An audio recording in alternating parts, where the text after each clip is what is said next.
Hello, this is Slaya from the Real Bad Dudes cast, and what you're about to watch is something that was recorded back in April with me and Jersey Guy and two other friends. We're just kind of chilling, shooting the breeze on various topics. Um, Sorry I didn't get this out sooner. Unfortunately, things in real life kept coming up, and I just didn't have time to get back to the podcast. But luckily, things seem to be a lot more free and I'm in a better mood. So I'm gonna try and get out more video slash audio, casts. So I hope you enjoy this. Sorry for the delay. Thank you for sticking with us. I don't know. I kind of like the idea that where we just sit down and shoot the breeze like this because, I mean, hell, every time we tried to structure out an episode where we would talk about a horror movie, we would talk about a horror movie, and 9 times out of 10, I would usually wind up talking about something completely different. And then, yeah, I was like, man, that reminded me of that time that I went down here. And then we would spend like 45 minutes talking about a side story as opposed to guys, we tuned in for this review, and the guy with the thick New Jersey accent's talking about a time that he drove down to the beach, and then he saw a silhouette in the ocean, and then he jumped out into the ocean, and it reminded him of the time that he watched Jaws, and he was afraid to go into a swimming pool because it looked like a shark was in a swimming pool because the effects were so bad in Jaws for the Revenge. And you remember Jaws for the Revenge because that was the one that they didn't get Roy Scheider into, and then because Roy Scheider wasn't into it. Do you remember when Roy Scheider wasn't in the third one? He was so pissed off that he had to fucking have his character killed off because he only did the second one because he was stuck doing an obligation for 3 movies. And Roy Scheider was pretty good in the Blue Thunder movie, and Blue Thunder had Danny what the fuck was his name? Shit. I was going on a really good fucking flow right there. It had he played fucking Marv in Home Alone. Daniel Stern. Yeah, fucking Blue Thunder was cool because it had a really young Daniel Stern in it. And you remember Daniel Stern because Daniel Stern was in Home Alone. Daniel Stern was also in Chud, which had John Hurd in it. And Bushwhacked. But John Hurd was also in Chud. And John Hurd, holy shit, I remember him. He just passed away. And damn, that sucks because these people die so young. He was 71. Holy fuck, he was 71? Oh my God, you remember when Bill Paxton died? I was heartbroken. Yeah, dude, you remember in the Terminator when Bill Paxton was in the Terminator? He was in the beginning part when he was the punker with the blue hair with the tire marks down his face. He's like, fuck you, asshole. Oh yeah, did you know that other punker? He was fucking Brian Thompson. He was in Cobra. Holy shit, Cobra? You mean the one with Sylvester Stallone? Yeah, and that also had fucking Remy Santori. You know what I mean? That's what this fucking podcast wound up doing. I still like the movie reviews. No, we can absolutely review a movie, but I also think that our big meeting, I seriously want you to take that clip of me and upload. You want to do more free-for-alls. Yeah, we can absolutely do movie reviews, but we've got to do free-for-alls. But I swear to God, that whole flow of me going through, clip that shit, upload that, because that was probably one of the most amazing things in existence, because I was just fucking, if I had so many asses that I was pulling out. Yeah, this is Slaya from the Real Bad Dudes cast. We're trying this video cast thing. We have no plan. We're just shooting the breeze on whatever we feel like talking about. So yeah, with me is Scary Jersey Guy. Yeah, welcome to Real Bad Dudes, rebirthed and ungirthed, because apparently we both lost a shitload of weight since the last one. Well, we've never done a video one since last, but we're looking good. Yeah, mercifully. You're just getting ready for your next big role, right? Yeah, we got Can you talk about that? No, not necessarily, because it hasn't even been announced yet.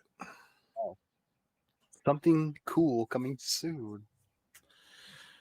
But there's a very strong possibility that your boy got a lead role in a ghost hunting movie, and that's really the most that I can say about it. It's going to kick ass. It's got one of the best scripts I've ever read in my life. And I mean, like, I haven't necessarily read any scripts that were meant for me to read. I usually just go and I like to read scripts of movies that I enjoy. That way you can just be like, so they took this out, or there's a little bit of exposition on something that was never really explained in the film. But it's honestly one of the best written scripts ever. Like, I blazed through it. I could not put it down. It was that good. And there was parts in the script itself where you get in that reading mode where you can start to visualize the shit as it unfolds. And I was getting goosebumps and I was like shaking in like really tense scenes. It's really, really good. So hopefully everything just comes to fruition with that. And then once it's formally announced, then I can talk about it a little more. Nice. I hope you're playing yourself. I just want to see you be like, I don't know, just reacting to ghost hunting. Being like, fuck this shit. This is crap. Well, I'm out of here.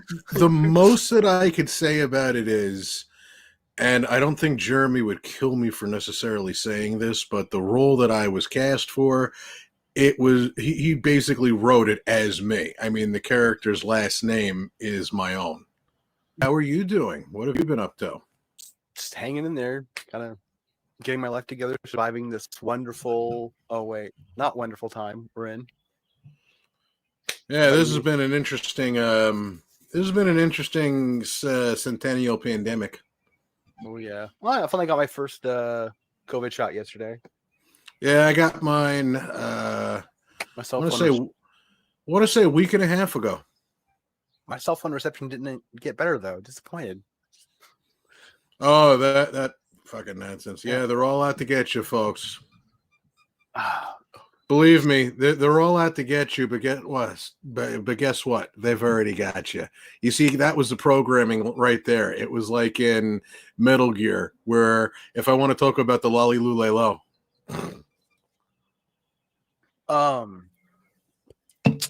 How's your YouTube channel going? It's been going pretty decent. We just passed 500 subscribers. I want to say about a week and a half ago. I wanted to put together like a video to talk about it and just the plans going forward. But you know what? Doing stuff like that is very, very weird to me because I'd love to show my audience appreciation, but at the same time, it kind of feels like I'm accepting an Academy Award when I'm sitting there going, thank you, So it's like I'm so on the fence about doing something like that. I think I really should just sit down and give a quick thank you, just to show that I appreciate people because I really, truly do. It's one of those things that I never pictured that this shit would even remotely get to 500, and of course you're always going to have some asswipe out there that's like, why are you making a big deal about 500? That's not even close to monetization. I don't give a fuck. I mean, that to me is a personal thing where I feel like, you know what?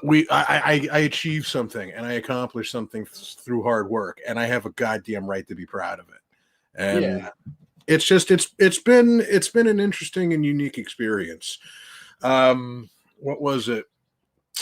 I've split things off into 3 different shows, so to speak.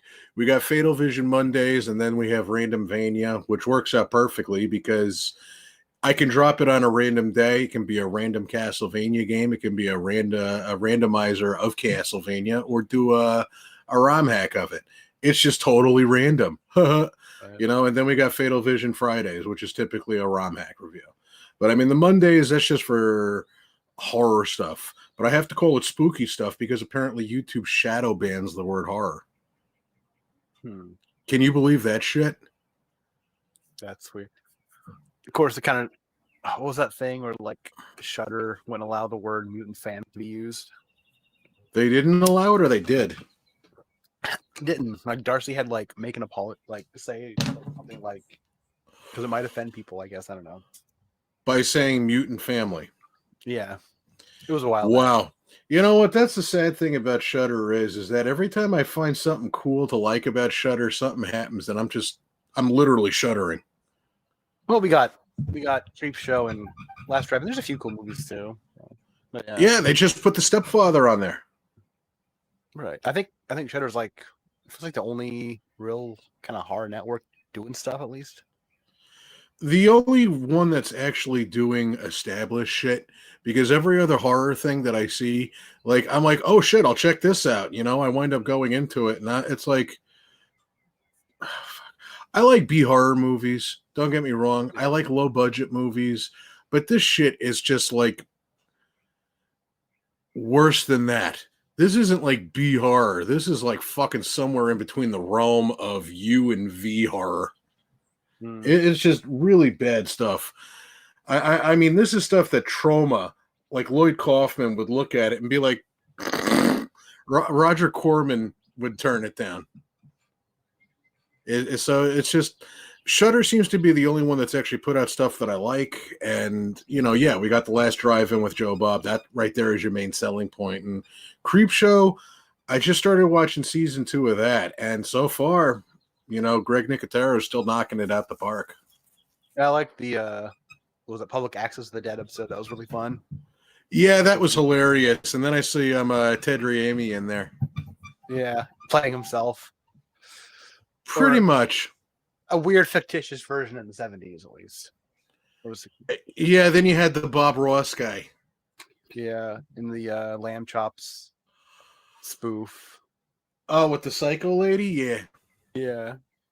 That one was actually really decent. I was going to get started on the next one. I watched the segment where they had like the Lizzie Borden style house. What? I hate fucking Google Chrome notifications. Like they just so rudely pop up in like this lower left hand of the thing, especially when you're recording something. And it's like, I didn't ask. It's like if I open that shit up for the first time, tell me what I missed. Or you know what, leave it in that little thing at the bottom. Don't just pop up and tell me. Sometimes I like missing stuff. This is why I don't have a voicemail on my phone. Because if I don't pick the phone up, it just tells you, person can't be reached right now and they haven't set up a voicemail. Because if I don't want to be fucking bothered, I don't want to be bothered. So I have Google Voice and I can't turn off. It'd be nice if I could. I have that feature. But, yeah, I'm not going that route. But let me see. What are we playing right now? Why are you playing anything new? Oops. Shit, just hit my microphone. I'm playing a bit of 7 Days to Die co-op and a little bit of No Man's Sky. A little bit of Phantasmaphobia, but it's been a while. I'm gonna get back into that. I played Friday a couple weeks ago. Was a group, and that was fun. That reminded me that the game was still, fun. If you find a group now, you can't.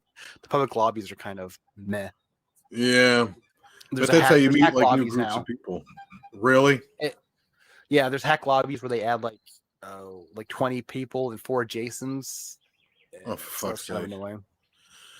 Yeah, you know what? That's the problem with it. Unfortunately, it's what is it? After 3.5 years, people are like, "See, I told you, Gun Media abandoned the game."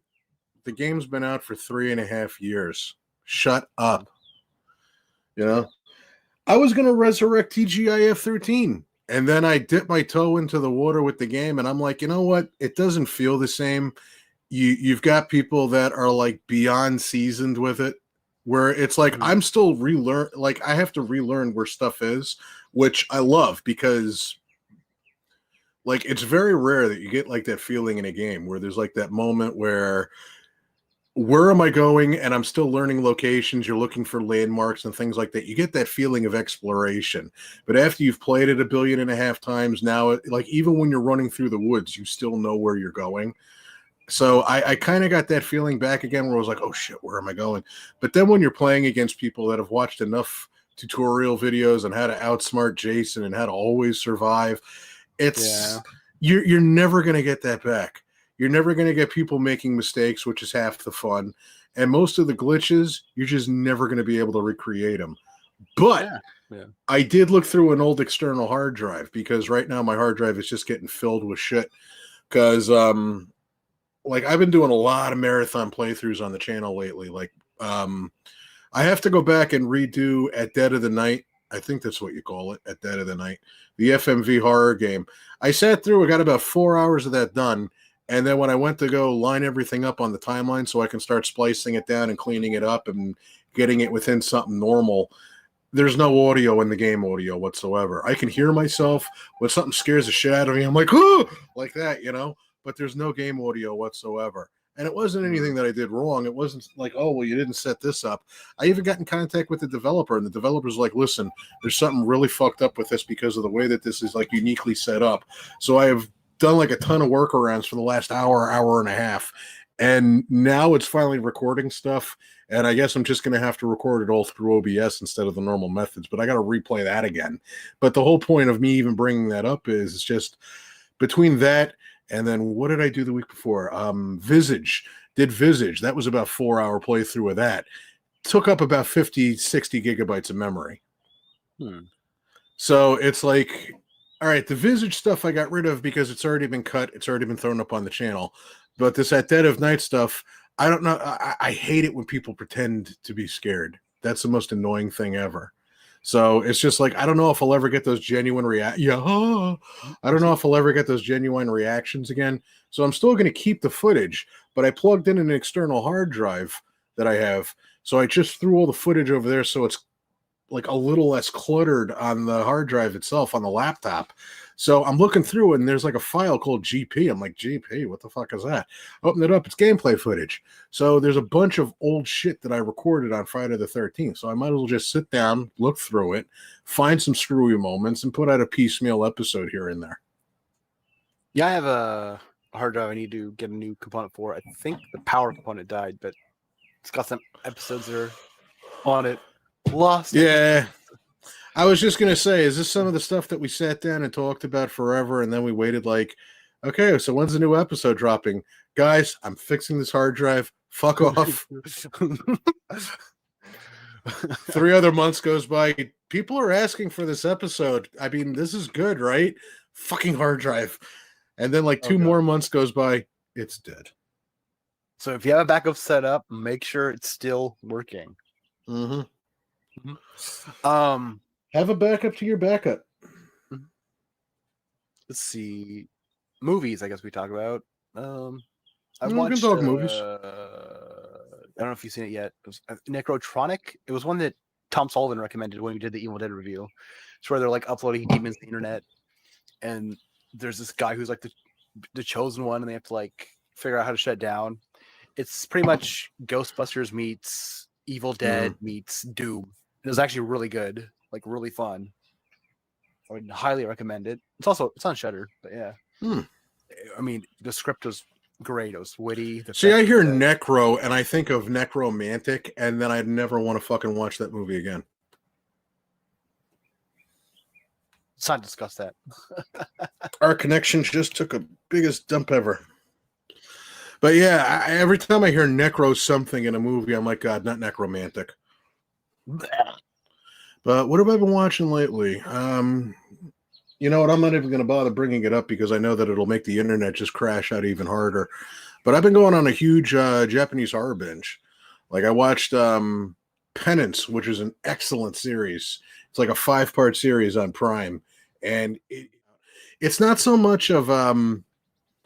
I wouldn't call it a supernatural as it is more of like a horror drama, but it works out really well. It tells the story of like 5 girls, and a new girl comes to school. She winds up getting killed, and they were too traumatized by what they saw to tell the cops anything. So the dead girl's mother takes them aside and says, "You idiots, he's still on the loose, and I will never forget this. And I hope your lives are as miserable as mine is." And then it just shows what happens to them as they grow up. And it's very, very well done. It's excellently paced. There was that. And then there was that's definitely a recommend for me. Then there's The Wailing. It's a Korean horror movie, and it's amazingly done. Like this one turned out to like really surprise me because I was looking at the you just look at like the box art and you try to get like a scope of it, and sometimes that'll get you interested, sometimes it won't. I was looking at it and I was like, okay, you can definitely tell it's Japanese horror because they have, the gateway and all that. But I sat down and watched it and I realized it was Korean horror. And in all honesty, Korean horror, I've never been disappointed by anything that I've seen that's come out of South Korea. It's all been really underrated stuff. I mean, except for like the schlocky monster movies, which I'm kind of like on. But when it comes to like dramatic stuff, when it comes to storytelling, when it comes to visuals, they're fucking leaps and bounds, of most of the stuff that comes out in America. So The Wailing, definitely an excellent one to see. That's a story about a village that slowly starts to get possessed. and they turn into like feral animals. But that's just really decent. Then there was shit. I wouldn't call it a found footage deal, but it was it concerns an insane asylum. I'm not exactly sure which country it comes out of, but it's about a group of like vloggers or like a horror group on YouTube that goes into like the most haunted asylum in whatever country that they're in. I almost want to say that it's done in Thailand, but it doesn't seem like a Thai movie. I think maybe it actually is Japanese, but there is, or maybe it is Korean. I'm not too sure. But the whole point is, it's just that it's about a group of people that go into an insane asylum, and it's done really well. And I'd say it's on par of like Blair Witch in terms of how decent the acting is and how well presented it is, because we all know how found footage movies go. You can either find one that's really, really decent or find others that just... Yeah. Did you ever see found footage? Speaking of found footage, it was called The Taking of Deborah Logan. I've heard of it, but I have not seen it. I think that's one of the better found footage movies I watched. Well, I mean, Dallas watched it one time, and it was really good. Like, I thought the camera work was nice, reading found footage, the story, the acting was really good. Like, it surprised me. I'd recommend it. It gets really weird at the end, which is nice. That's what you gotta do these kind of movies, anyways. So, The Taking of oh shit, Bad Ben. Have you seen Bad Ben yet? Mm-mm. That's on Prime, and it is beyond low budget. It's just some guy in New Jersey, and he like uses his house as a backdrop. Hey, good shit comes out of Jersey. What do you want me to say? But this guy's like, apparently he shot it on a budget of like $300 or something like that. And the whole thing is, he's got like this awesome house, and it like the first one, it starts out, because he's turned it into a fucking series now, and some of them are good, some of them are bad. Now there's like a spin-off of it, but this guy is like the biggest asshole on the planet, and he like, hey, we bought this house at a sheriff's auction, and I think he mentioned like Atlantic City. So it would kind of take place in like the Atlantic City area, and he buys this house. You're not allowed to go into it when you buy a house from these like due to legality reasons, but apparently the last owners, they either split, disappeared, whatever. He kind of alluded to something like, this is why you don't let your mortgages go, and then you find out what eventually happened to the people. But it's got a decent enough build up, and like there's kind of levels of humor. There's moments of really bad CGI going on. Like there's one part where he pisses off the ghost, and the ghost literally lifts him off the ground, and he bangs his head on the ceiling, and you could see where it's like they punched him out so that he hit the ceiling, and then he lands on the floor. But this guy is such an asswipe, because it's a typical thing. You get your typical guy buying a haunted house, and he goes in and sees the ghosty shit. He's like, this is my fucking house, get the fuck out. Da, da, da, da, da. He finds some ashes up in the attic, and they write down, "Not your home." And he's like, "Wrong, buddy." And then he reaches down and fucking runs his hand through the writing. He's like, "This is my fucking house, and you can get the fuck out. You're not getting me out of here." So it's amusing. It's amusing just the way that he handles stuff. I probably say like maybe the best part of it is like a doll attacks him. And he gets pissed off and chases it, and he's like, "You and me are gonna have a fucking talk." And he sits the doll down on the table, and it's all through security camera footage. And he like dresses the doll down, and then some other bullshit happens. But then he winds up drop kicking the doll down a flight of stairs. Because he's like, "What's this?" So it knows it's low budget, and it uses it to bring comedy into it to kind of help mask the cheapness in a sense. Yeah, I'd have to say it's written on the level that it doesn't take itself too seriously, but it knows when to take shit seriously. Mm-hmm. So it's not like it's not pretentious. It doesn't make itself out to be bigger than what it's meant to be. In fact, I think we really should sit down and watch it and talk about it, like go in depth. But like, sounds fun. That's one of my favorites, though, is like when he chases the thing, he's like, "We're going to have a fucking talk." And then there's like another thing where that's why he drop kicked it down the stairs, because he wakes up, he's like, what the fuck, you know? And then he sees like the doll's holding a knife. So he drop kicks it down the stairs, takes it in the kitchen. He puts the knife down on the table and he's like, so is that what you were going to do? You were going to stab me? You were going to fucking stab me while I'm sleeping? Well, that's nice and creepy, you know? But the series, it, you know, I watched the first one and it was so decent that I'm like, you know what? I want to see the rest of this now. So I tuned in. I watched the second one, which is supposed to be a prequel of sorts, if I remember correctly.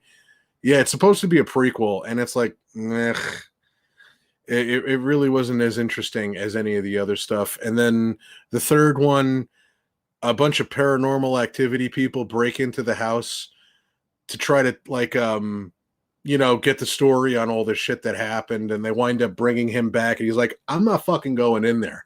And then they were like, why won't you go in there? He's like, because you haven't even put any money in my hand. You know, he's like, I need new clothes.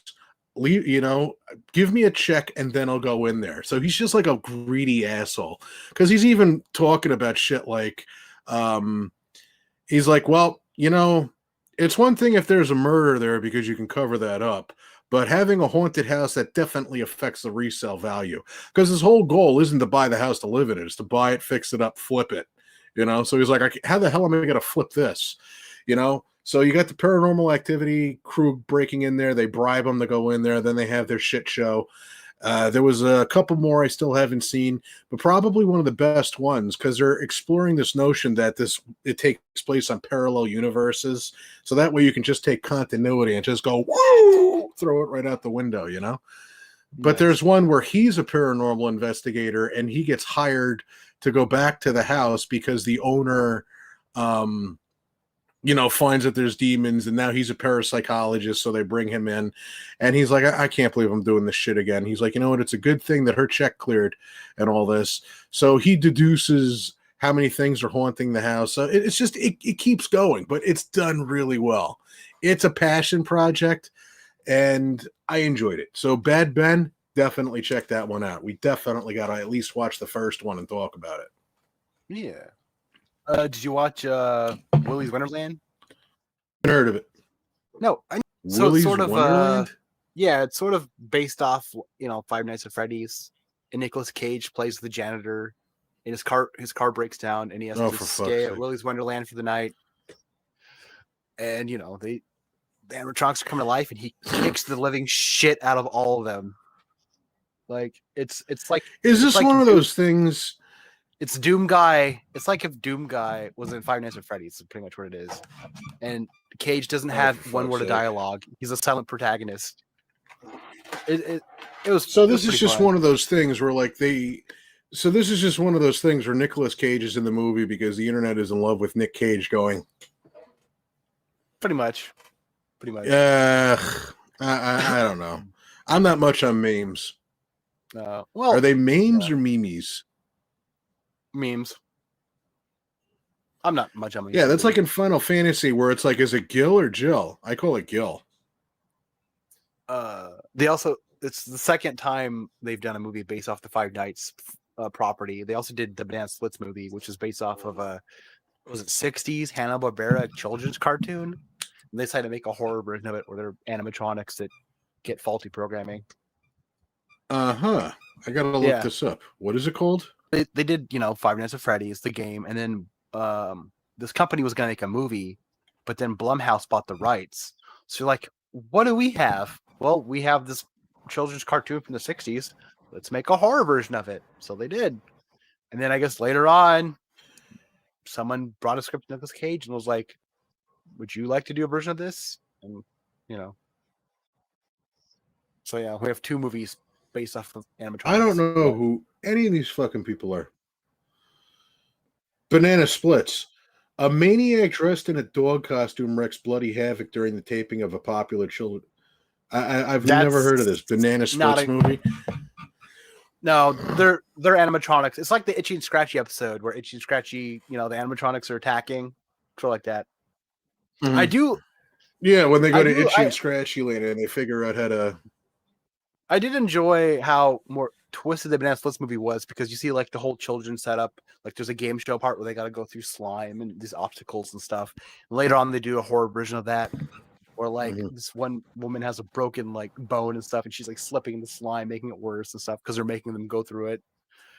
You know, it's just it was twisted fun. Yeah. But yeah, so, I don't that's know.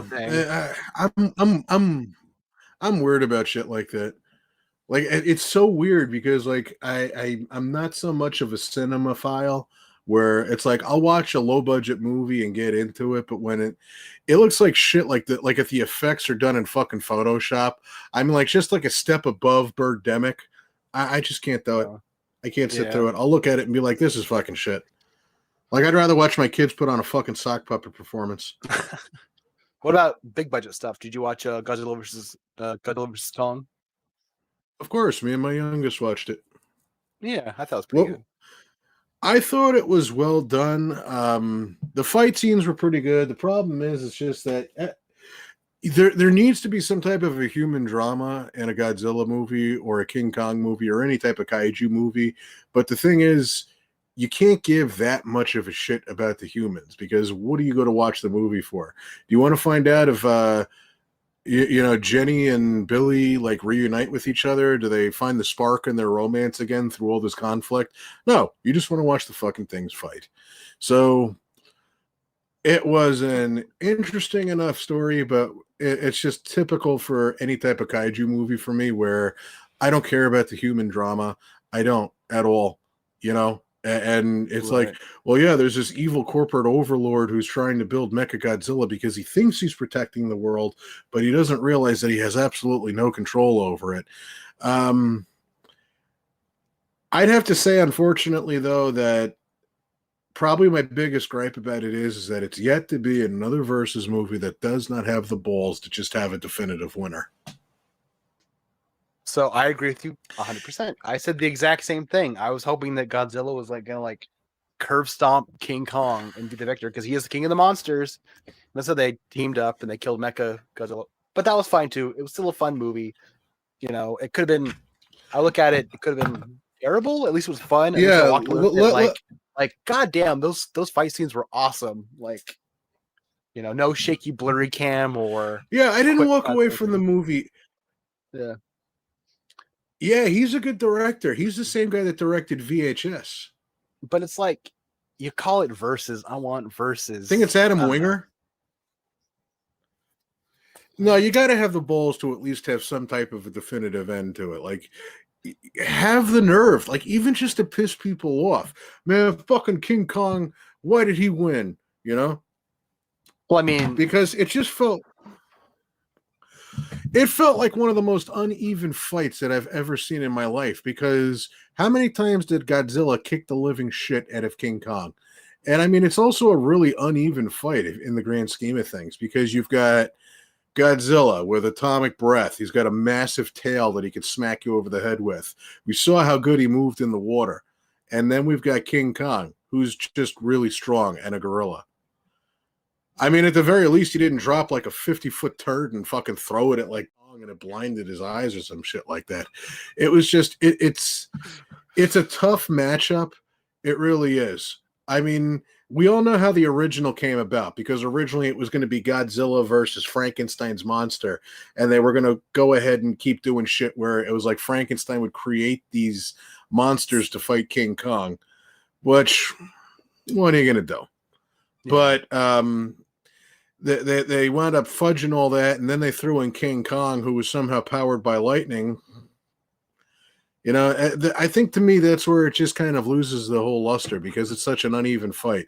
It's like an adult fighting a kid in high school, but the adult's an MMA fighter, and the kid in high school like maybe did a couple wrestling matches, maybe played a little bit of football, you know, did the weightlifting club, got bored with it because he found a girlfriend. You know, it's just at the end of it with the whole finding the axe made of an old Godzilla's scale, and then he supercharges it and cuts. I don't know. Yeah, they've touched upon. You know, it was enjoyable, but someone like me, I'm gonna watch the movie and be like, what about this and this and this? Because I'd have to say that there was enough throwbacks to different ideas of shit. I love how it looks like you're like reaching into the void and pulling something out of it. it's like, yeah, you're just like leaning back and then you pull out a drink and be like, yeah, this is where I get my shit. If you could just pull something out of the void, like, ooh, bacon, you know, but seriously though, I think one of the coolest things that they ever did was it was a Godzilla versus a Mechagodzilla. When they built Mechagodzilla over the bones of the original Godzilla for structural integrity's sake. And then it turns out that because it was the original Godzilla who has no concept of giving a shit about humanity, once they activated it, it was like the original Godzilla came to life and started wreaking havoc, you know? So there was something cool about that. This one, it was just like, okay, why is it going out of control? Is it like fucking Superman 3 when you have Richard Pryor explaining it's feeding itself? It wants to live, you know? I'm the wrong person to that ask. scene still scares the shit out of me to this day. I haven't seen the new Godzilla movies or the new Kong movies. That was the one I saw. I was like, you want to watch it? I'm like, okay. I guess I'm not. I haven't like sat down and watched. You haven't seen Skull Island yet? Nope. You should probably sit down and watch Skull Island because that was really good. The only Godzilla movie I've seen was That's a Lot of Fish. Oh, it's not even, not even Godzilla, it's just Zilla. The only King Kong movie I saw was Peter Jackson's King Kong. Oh, I just see Pacific Rim. That's a kaiju movie, so and I really like that one. I've seen parts of Final Wars. That has nothing. So you've seen like the shittiest versions of something, and then you jump into, okay, dude, I gotta fucking school you on something. All right, we all know the Zilla thing. Yeah. I saw the fight scene in Final Wars. You did like what? I saw the fight scene in Final Wars where he takes him out in like 3 seconds. It was like Godzilla versus Zilla. Yeah. Oh, yeah, that was cool. Yeah, then you have like the alien freaking out saying, I knew that stupid lizard was useless. The Peter Jackson Kong, everybody's like all up in arms about how amazing that movie is. Visually, it's beautiful, but I didn't watch it in theaters. I snagged it on DVD at like a Goodwill for $1.99. That was the only reason why, because I didn't have an interest in watching it because I love the original one. The original one is a fucking marvel of cinema. So it's like, it's $1.99. Why not? So I sat down. Probably a big reason why I didn't want to watch it is because I hate Jack Black. He annoys the shit out of me. You know, it's like I would watch Jackal just to watch Jack Black get hurt. And watch, someone's gonna like fucking tweet snitch us and he'll link us to this video and he'll be like, yeah, dude, you're gonna fucking you watch a shitty movie just to watch me get hurt? Like, fuck you, dude. I'll make you a poop monster in Tenacious D. You know? All right, Tenacious D was kind of funny, but I'm not a Jack Black fan. It's just that's fine. But anyways, the Peter Jackson Kong, the Peter Jackson Kong movie. It took them an hour and a half to get on the fucking boat. Like, why? You know, it's like I literally went through skipping chapters. I'm like, nope, not on the boat. Nope, not on the boat. Nope, not on the boat. Doot, doot, doot. Still not on the boat. And then finally, like an hour and a half in the movie, it felt like, when they finally got on the boat and started going. I didn't want to hear any exposition of the people because, once again, that's the whole thing of a kaiju movie. Nobody gives two shits about the fucking people. They want to watch monsters fight. Huh. Yeah. You totally froze up. You did too for a second. Like, my image of you is you're just like, wait, I can't do that because that looks bad. But you just look like you're moving and you're just like... You look fine on my end. But anyways, people don't give a smidgen of a shit about the human drama. They just want to watch monsters fight. They want to watch monsters destroy things. That's the whole thing. So you could sit down and just tune out and just enjoy the carnage. So, I mean, I didn't care about any of that stuff. And then I watched it and I'm like, all right, well, the parts with Kong in it, they're pretty cool. You know, everything at the end was pretty somewhat decent, but yeah, that whole like first half of the movie was totally unnecessary. The 98 Godzilla movie, there's nothing else that I could say that hasn't already been said about it. It's ungodly. But shit, what's something good I for haven't you? seen it forever. All I remember is it wasn't the worst thing, but it becomes Jurassic Park at the end, and then sequel bait, and that's it. With the baby. Oh, I'm telling you this right now. If you ever make a Real Bad Dudes episode about the 98 Godzilla, I refuse to be a part of it. No review, I refuse. Not unless you send me a check for $500 and after it clears, because that movie I will never ever watch. That's the second one. Second one, what? You refuse to watch. First one was a fan edit of Ghostbusters 2016.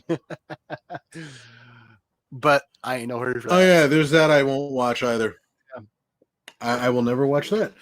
Are you excited for Ghostbusters Afterlife? Yeah. I watched. Did you see that trailer with the Did you watch the trailer with the little Stay Puft guys? Yeah, that was adorable. Yeah, you know that shit's going to become like hardcore collector's items. Give it like a minute. It's going to become like hardcore. I'm glad they got Paul Rudd. I guess I feel like he's going to be like the Egon-esque character, and I think he's fine for it. Not necessarily, but he's going to be like the, you know. Well, I'm interested enough, and you know what? Here's a good gauge for you. If you can convince Bill Murray to come back and not like rip the script up and mail it back to you, I think he found something. You know, yeah. And I even read an interview with Murray where he was like, this was really physically enduring while he is in his mid 60s, right? Or late 60s, mid to late 60s. Maybe so I can possibly. But the whole thing is he was like, yeah, he's definitely got his father's drive and his father's vision, which is cool. I got a lot of respect for him because I thought, you know, he was kind of okay at most of his little cameo roles in his dad's movies. Like, yeah. I started to like put two and two together when I was like, that's the same kid from Ghostbusters 2. Like when we were watching Kindergarten Cop, when they found him making out in the closet with the girl, don't you know the building is on fire? You know, he's like, we thought it was another drill. You know, I was like, that's the kid who got up, and he's like, my dad says you guys are full of crap. You know, and I'm just like, you know, so it's cool how he put his kid in every movie, and at least it wasn't like really shoehorned in like the way that Will Smith would push his kid in, or the way that like Francis Ford Coppola would put his daughter in. Yeah. So Dallas pitched this idea to me, and I think he's right. I think the plot of the movie is going to be that Egon, like the containment unit was full, and there's no way to actually get rid of the containment unit. So he like had it transferred like to the underground mines of this town, and maybe it like leaked or something. And that's going to be like the plot, I think, of the movie while there's ghost activity. And I was like, you know what? I buy that. That's probably what the plot's going to be.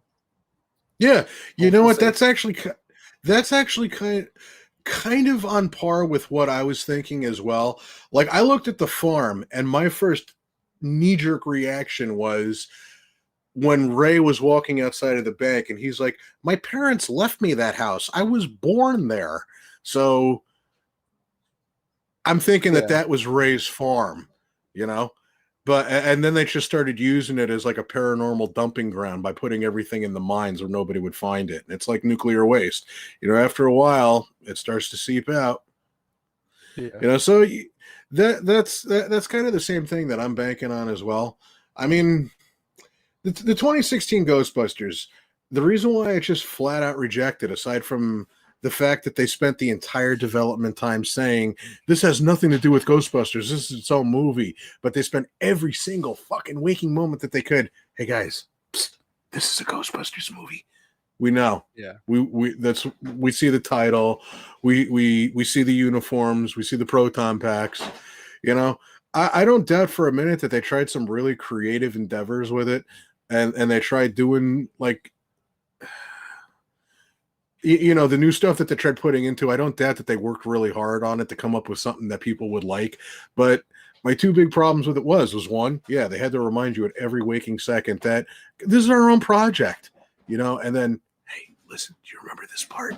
You know, I hate that shit. And then the second thing that I didn't like about it it's just that they went about it in the worst possible way. And this will forever be my argument for this. When they were going ahead and telling you, once again, this is its own project, they drop a friggin' trailer that says 30 years ago, 4 scientists saved New York. So I was like, okay, well, I mean, let's just take the most logical step here and take this one out.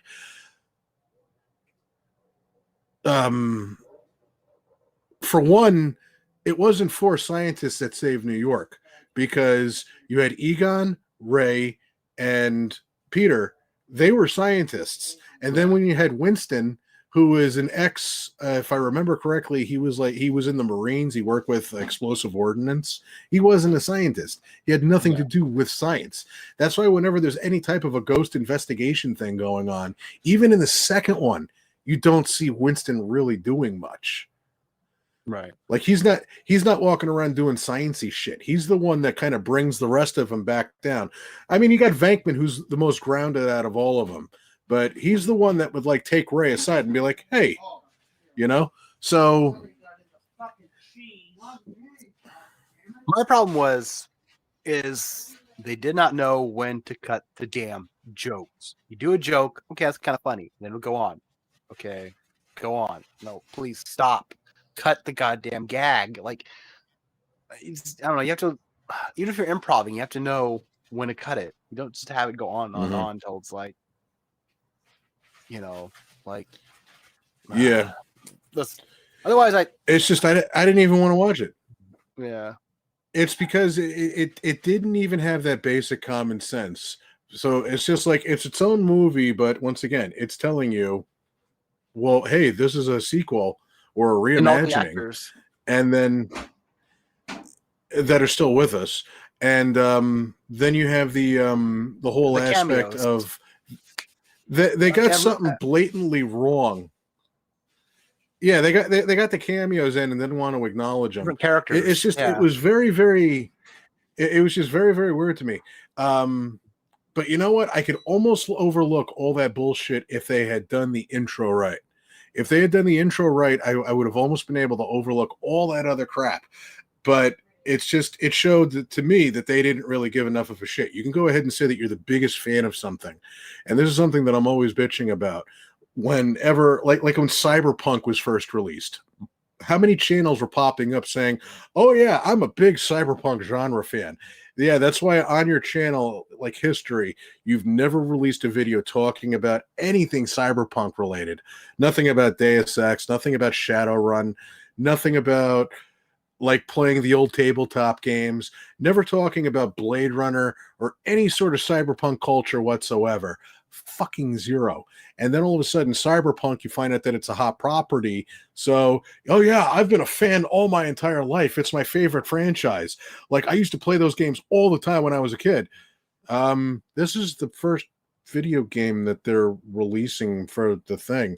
Yeah, so I've been playing it my entire life. You know, they kind of did the same thing with Ghostbusters to me. It just felt like you're saying you're a big fan of it, but you really don't give two shits to even get something that this sounds so kind of gatekeepery, but because I hate to use the word real fan, because people have taken the word real fan and twisted it into that whole gatekeeper thing. Well, if you were a real fan, you would know this, but I don't know a better word to say it. If you were a real fan of Ghostbusters and you really truly loved the franchise and got into it as a kid, you would be looking at the same shit that I am, going, for scientists, what the fuck? I could look past that, but the intro, I couldn't get past the intro. The intro should have started off with Egon's funeral. You could have had Bill Murray. You could have had Venkman, Bill Murray as Venkman. Yeah, you could have had, Bill Murray as Venkman. You could have had. Is on. Whoa. Whoa. Whoa. Oh, hey, Skeppa. Oh. Was that loud? That was real loud. Oh. I know. Isn't that the loudest shit you've ever heard? Yeah. What's. Oh. Oh, it's Skeppy. Yeah, it's Skeppy. Hey, he's one of my movie friends. He does like a movie thing. We do a movie chat Sunday. Every Sunday. And I was like, you're a nerd. Get in here. Cool. So, what were we talking about? The failure of the Ghostbusters remake? Oh, you're talking about the. I haven't seen it actually. Weren't they making a new one? Right? They're doing Ghostbusters Afterlife. Oh yeah. We can jump back to that. I just got to finish this one. I was in the middle of a huge rant about why I will never watch the 2016 version. Really? But you know what? I'll start over. Okay, because I'm listening. All right. The first thing that pissed me off about it was they were coming out at every single juncture and saying, we love the Ghostbusters franchise. We're huge fans of the Ghostbusters franchise, but this is going to be its own entry. Okay. Mm-hmm. But then they took every single opportunity to be like, hey guys, psst, listen, this was in the first movie. Do you remember that? You know? So that's but I thought like this was its own entry. Right? It's like they're doing all these throwbacks to like the first movie. Yeah, but it's supposed to be its own movie. This has nothing to do with it. And then when they dropped the trailer for it, it said 30 years ago, 4 scientists saved New York. And I'm like, wait a minute here. 3 scientists saved New York and Winston. Because Winston wasn't a scientist. He wasn't a part of the original crew. He was like an ex-Marine, I think. So he's not a science guy. So you've already told me that you love this movie to death. You got something that's pretty obvious, a pretty logical thing. You've completely missed that. But I won't go into the rest of that. But it's just like, I thought it was cash grabby as all hell. And then the intro, they completely fucking balked on it. Because if the movie had started off with a funeral for Egon because Harold Ramis had just passed away. But if it had started off, you could have had Bill Murray, you could have had Dan Aykroyd, you could have had Ernie Hudson. They could have all been at Egon's funeral and saying, guys, we're too old for this shit. You could have had Bill Murray saying, we're too old for this. Because what was he always saying no to these movies for? Nobody wants to see a bunch of old people running around catching ghosts. So you could have had like that little wink, wink, nudge, nudge, punch in the shoulder moment right there creatively while pushing forward a narrative by them saying, we're too old for this shit.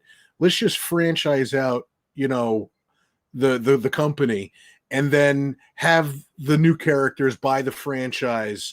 And then you just go from there and then they tell their story, because that goes even further back to the original concept stage of Ghostbusters, when originally it was going to be planned out that these guys were like SWAT or like EMTs. The Ghostbusters was supposed to be like a public service thing where they had these teams going around catching the paranormal. So they could have had the throwback to that. They could have had the throwback to that. They could have acknowledged a lot of things that way and then push the narrative forward going, our story is over. Now it's time to tell a new one. We hope you like it. But instead, they pretty much said, yeah, you know what? Let's just pretend that those movies never happened. Do you remember when this part happened to Ghostbusters 2? What the fuck? Yeah. So it's basically what I'm hearing. It's like a really, really shallow, like type of thing. They're just basically like, you know, pushing it away, but then doing all these throwbacks. It's almost like rude in some sense, you know. It's not. Well, they made the surviving original cast contractually obligated to appear in the remake as different characters from the originals. Yes. Yeah. Really? You had Dan Aykroyd, but he was not right. No. There was a Sony. Had Bill Murray, but he wasn't. Yeah, there was that Sony hack or the emails where there was an email that was like legally threatening Bill Murray, where he had to appear in the film, or he would have got like sued or something. Huh? I gotta look this up because I never knew about this. Shit. Yeah. That's hilarious, though. But I was telling him my major problem with the movie was that the jokes just went on too long. They just didn't know when to cut. Something funny would happen. Then improv. It's like stop that. It's like there's just it wasn't anything special. Some of the effects were kind of cool looking, but it's just not too great of a film in general. Yeah, that's your complaint. I'm just getting like this movie, and it's pissing off the main fans a little bit, and it's not too great. It's just like, I mean, you can do a movie with like 4, funny. They can change it to ladies. That's fine, but I don't care about any of that. Yeah, but then like Janine, Chris Hemsworth characters playing it, but yeah, they would do a joke where like he was too dumb to function, where like he hits the gong and he covers his eyes instead of his ears. It's like, all right, that's kind of stupid funny because like he has no frames in his glasses. Like, I'll be back in 2 seconds. I gotta let the dog out, so keep yakking. No worries. Oh. But then they came up with something else, and it was just ridiculous. Huh. Like there was a phone in a fish tank, and he was like trying to like grab the phone like this. It's like, what are you doing, movie? It's kind of crazy. I guess I gotta go watch it. I mean, it kind of just flew off my radar, right? Like it was just like, oh, another Ghost. They're doing all these remakes, right? And at some point, like, well, they're doing a new one, Ghostbusters Afterlife. That one ignores the remake. They're just totally like this remake that happened. They're just like, no. Well, it bombed really bad. You know, it's really funny. How... if it does super badly, they're just like, try again. It's like Hulk, right? Like the Hulk remakes and like Spider-Man. It's like every Terminator sequel after 2. Yeah, it's like, oh, did it do well? Okay, it's canon. Wait, it didn't. Redo again. Yeah. Push the redo button as fast as possible. Yeah. It's like some people complain about, the last 2 Avengers movies that use time travel is a quick fix for it. Some people didn't like that they did that. Yeah, I thought it was fun. I personally, enjoyed it. I mean, I thought it was fun. I'm not taking the Avengers too. I mean, maybe there's some like Marvel fans out there who are like real big Marvel fans, and they're like, oh yeah, all this stuff. I don't know if it happened in the comics, but for me, I'm just like have like a lighthearted take on it, and for that reason, I'm like, okay, they're using time travel. No biggie. You're here to have fun. You're here to watch some popcorn. It's a long movie, but it's. I enjoyed it. Right. Yeah. But I'm kind of pooped out from all the hero movies a little bit. There's a little bit of fatigue from those. True. Yeah. They might. What was it? Like the Snyder Cut, they just got released 4 hours, which I actually thought was pretty good. Oh, the which one? The Schneider Cut? Yeah, it was like the 4-hour version of Justice League. Right. I just learned about that movie recently. It wasn't going to be two. It wasn't going to be 2 movies, but they decided to. It was going to be 2 movies. The hell's going on? My webcam. They're going to split into 2, but then the director, something happened. I think it was a kid that committed suicide, so he had to leave the project. So they hired Josh Wheaton. He came in and chopped the film, reshot stuff, and bombed because of the recut. But a lot of people saying that like they don't think that it would have necessarily worked if it was 2 parts, like a part 1 and part 2. I don't know. Yeah. But the problem with DC is they rush everything. They didn't take time to establish characters like Marvel did. Marvel, like you got to catch up. Cares about their characters a lot more than DC does, or at least putting the effort in the time to develop them, to build them. Right? Right. Yeah. Yeah. I mean, I did see Wonder Woman. That was pretty good. That was one of their better ones, I'd have to say. I haven't seen that one. I don't think I've seen any of the new DC stuff after Dark Knight Rises. I don't know. I heard Man of Steel was... I didn't rush to see that. That didn't really impact me too much. I think I'm getting superhero fatigue as well. Like, he has to just... The big moment, right, in the end of that one is like Superman deciding whether he should kill someone or not. Like, that's like the ending of that, I think. And it's like... That's how he killed Zod. Yeah, right. I think that's what it is. And it's like this big moral thing that, Superman's not supposed to do. And that was the big thing. But it's like, that's also a thing like, like I'm kind of there to be entertained. That's a little bit of why I'm there and what I enjoy about the films. Right. Yeah. So what? Just gonna maybe. That's it. We're done. Click. Yeah.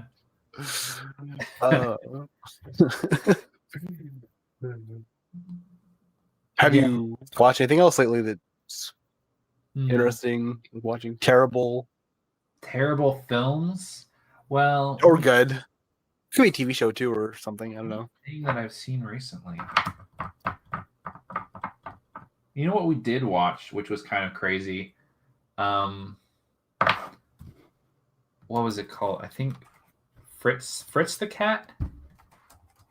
Yeah, it's very controversial Seen that anime one? movie. We put that one on the other week, and yeah, Product it of was its time. that's a really good way to describe it. It had a lot of it had a lot of stuff you wouldn't see in a film, in a cartoon, I suppose. They're really trying to push the boundaries of what's Heavy metal is kind of like that too. What? Heavy metal? Yeah. What's that one about? It's like a bunch of short stories based around, oh my god, this like main plot point. I haven't seen it in forever. Oh no. Huh. I just remember it was interesting for its time. Some of the stories were kind of but it's visually with music and stuff. Huh. Very, that 80s kind of animation quality. Yeah. Yeah. Huh. So I'll have to they look come it up. out. Heavy metal.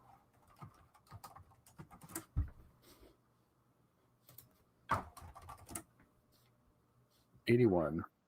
There's a sequel that One. expands on one of the short stories. Oh man. A Yeah, glowing it's like an evil green spear. Yeah. comes and tries to destroy everything. Huh. Anthology bizarre and fantastic stories. Interesting. I'll put that on my list. Excited for anything coming out? I want to check out Psycho Gorman. That looks really fun. Psycho Gorman. That looks. I saw that and I was like, From that is like I also need to watch the other movie the director did, The Void. That looks really good. The Void. Yeah. Oh, maybe I'm thinking of a different one. There's a Void that's like really trippy. That's like a French art house movie. No, this one's like has elements of like The Thing and whatnot. Okay, that's Lovecrafty-esque. Yeah. Came out in 2016.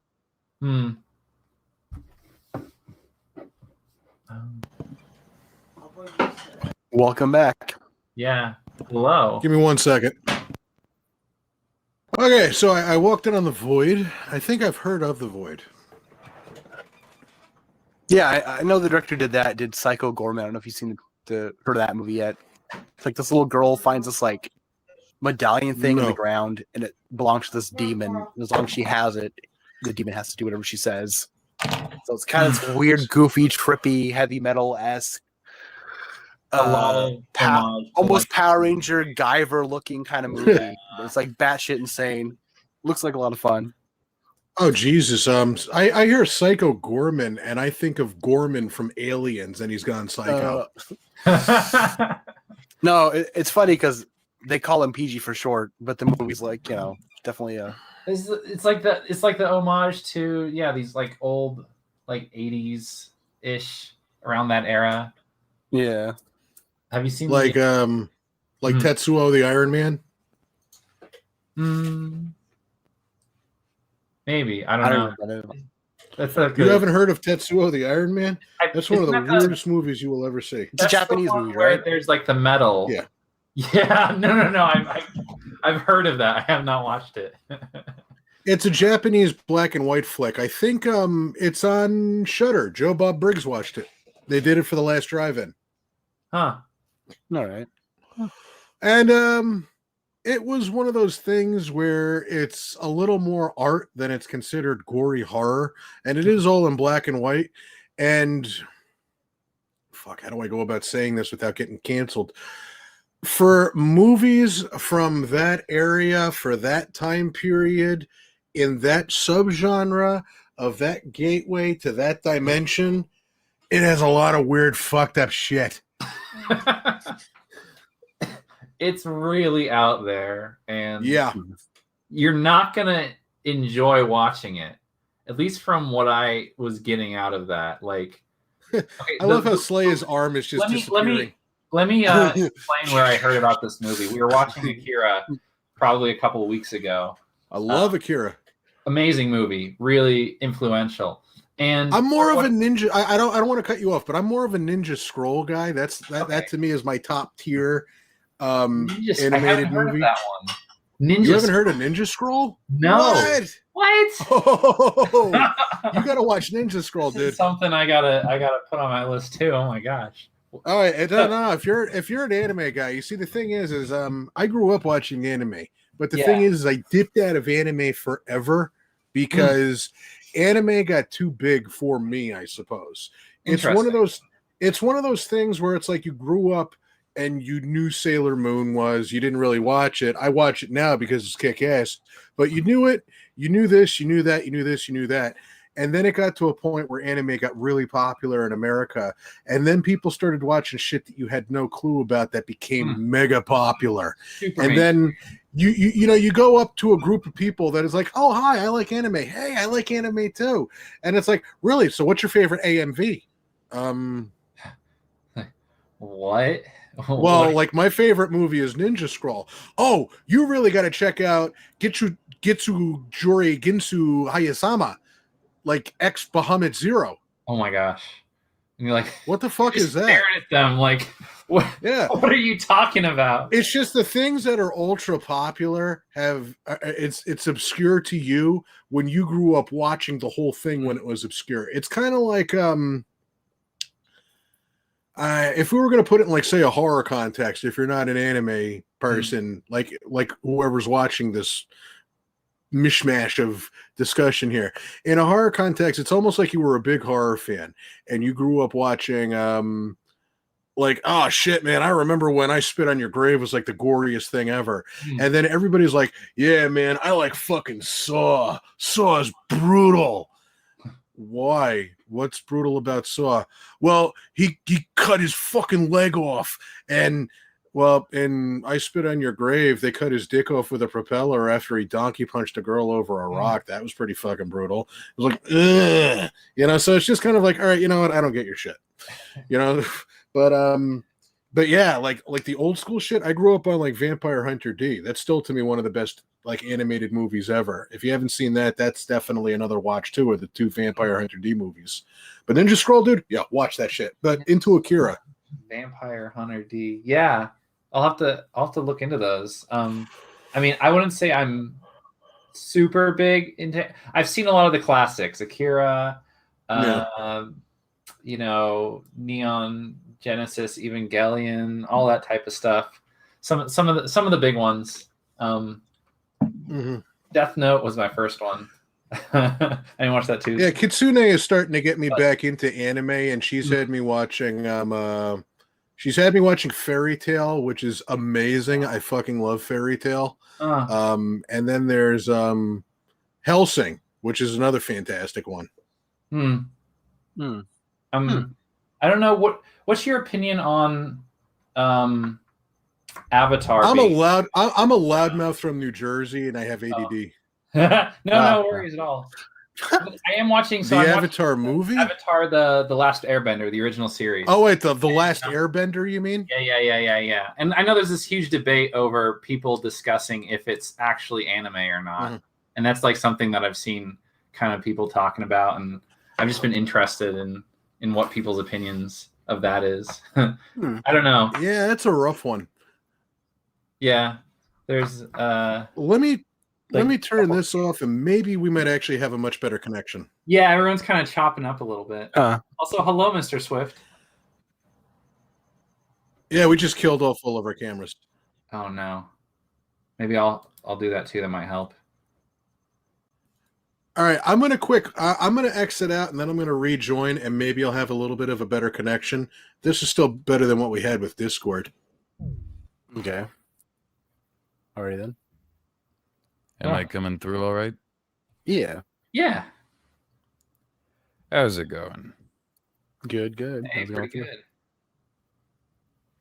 Always good to hear. Chilling Just out. got back from a long-ass drive, so you'll have to forgive me if I'm more observing than communicating. That's Hey, no fine. worries. They're talking about Animu. We got onto the subject of the animus a little bit. Uh, So you're not very much into the animu, are you? Not too much. The hand raises, the little wiggle. Just I was for a good while, but God knows I don't anime nearly enough nowadays. yeah. That's my my significant other's jam is anime. Though I don't think he's watched too much new stuff, so I don't know. There is a lot of new stuff out there. It's just like a whole world. My roommates watch a lot of anime, and I just like have not caught up. They're like watching like Sword, Shield Hero, and I don't even know. It's all these different animes I like haven't heard of. I'm just trying to. The ones I have on my list is Cowboy Bebop. That's what I want to watch. And Made in It's Abyss. a staple. Trust me, it is definitely worth the watch, regardless of your affiliation with Animu. Says it's so good. Everyone. I'm like, well, it's one of the classics, and it's just like apparently really fantastic. So Made in Abyss is that underground one, right? with the Donachis, yeah. Yeah. Very sad. Apparently, there's a lot of Finally struggle. managed to get back in. Nice. All Hey, right. welcome back. Thank you. All right. So The Last Airbender. How do I feel about that one? Yeah. What's your opinion? I feel that there are some things that are better left to animation. Like there's just some things that if you're gonna make an Avatar movie, I know you obviously can't call it Avatar because there's a James Cameron movie. And when you actually said, "What's your opinion on Avatar?" I was thinking, what are the James Cameron thing that's as long as fucking Gone with the Wind? Pocahontas. Yeah. Yeah. Oh my God, that went on forever. You guys gonna turn your cams back on? Oh, very, very long. And they're making like 5 sequels too. But yeah. Oh Lord. But yeah, I didn't particularly watch it because, once again, I think that some things should just specifically be animated, and there's nothing wrong with having a full-length animated movie. Because once you see, like if you check out Vampire Hunter D and you watch the second one, you'll see that it was structured so well that, yeah, this actually could function as an animated movie. Because if Disney was doing shit wrong all those years by making them animated movies, you know what I mean? It's just... Some things were better just left, on a drawing board. Like when they did the. You're not talking about like the M. Shyamalan, the movie he made, because I thought that was atrocious. But I guess I'm talking more about the TV series. Yeah. Also, Mr. Swift has joined us. He was on the thing from the World in the Thing review we did. Hi, how's it going? How you doing? Howdy. So you guys you're not gonna turn your cams back on? It's just gonna be me in the void. It's actually really helping with the connection by having my camera off. How does mine even look in this lighting? How do you get the background? The 3 dots by the hang up thing.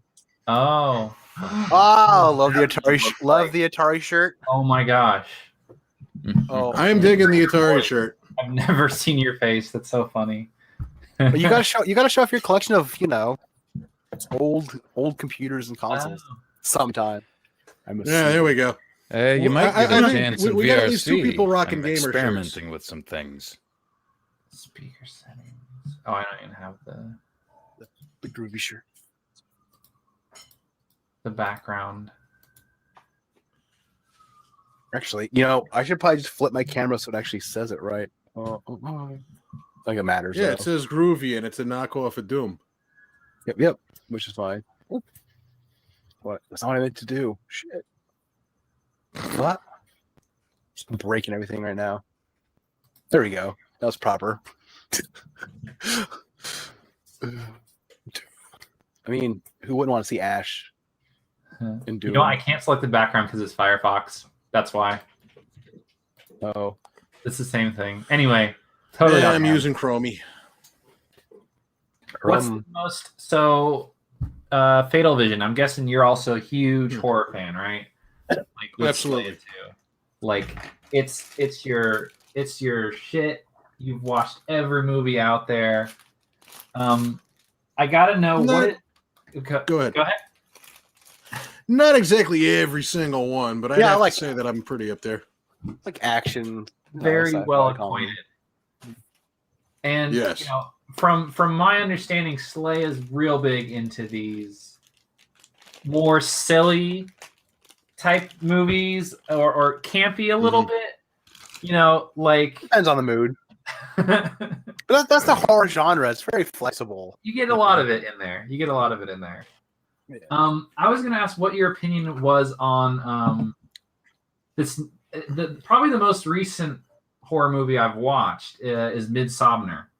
That came out a couple years, like 2 or 3 years. There's about the couple that goes to Sweden, right? And That's it winds right. up going to hell pretty quick. They're going to this crazy cult place that their friends are like, oh yeah, come over for the summer. It's gonna be great. We're gonna have a good time. We're gonna, smoke some fun stuff and hang out. And then it starts going a little bit crazy. Yeah, it's because they wind up getting all caught up in basically a neo-pagan Scandinavian death cult. That's right. Yeah. It was I thought it was pretty well done. It was good for a psychological horror movie. Mm-hmm.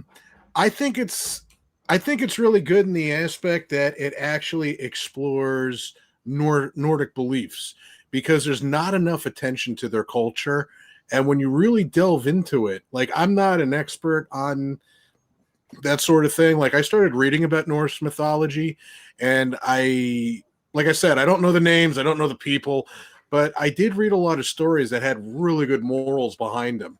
Like, there was the one story about how somebody was so focused on their child dying because they had a prophecy that their child was going to die, so they did everything that they could to prevent it. And by doing everything that they could to prevent it, they wound up causing, so so it has like that interesting, there's a lot of interesting moral stories, to make you think, maybe you just can't fight inevitability, or maybe fighting inevitability is what causes the inevitable to happen, or shit like that. Self-fulfilling prophecy in some ways. In a lot of senses, yeah. So I'd say Midsommar Midsommar is definitely a good movie to check out if you haven't seen it. It's not something that I'm like going to watch 1.5 billion times. I watched it. It was good enough to get me through. And if it ever pops up again, it's just like, yeah, I'm pretty good.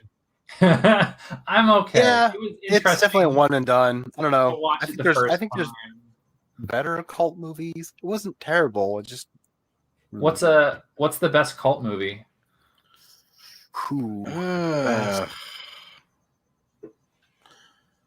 That's tough. That's a good one. Well, you see, it's funny. It's a cult. Yeah, because when you say cult, you also think back to like old horror movies that have a cult like following too. Yeah. Yeah, what would that be? Would it be like Secret Society or what? No, that's actually a tough one, because I mean, the best movies that concern like a cult going ape shit.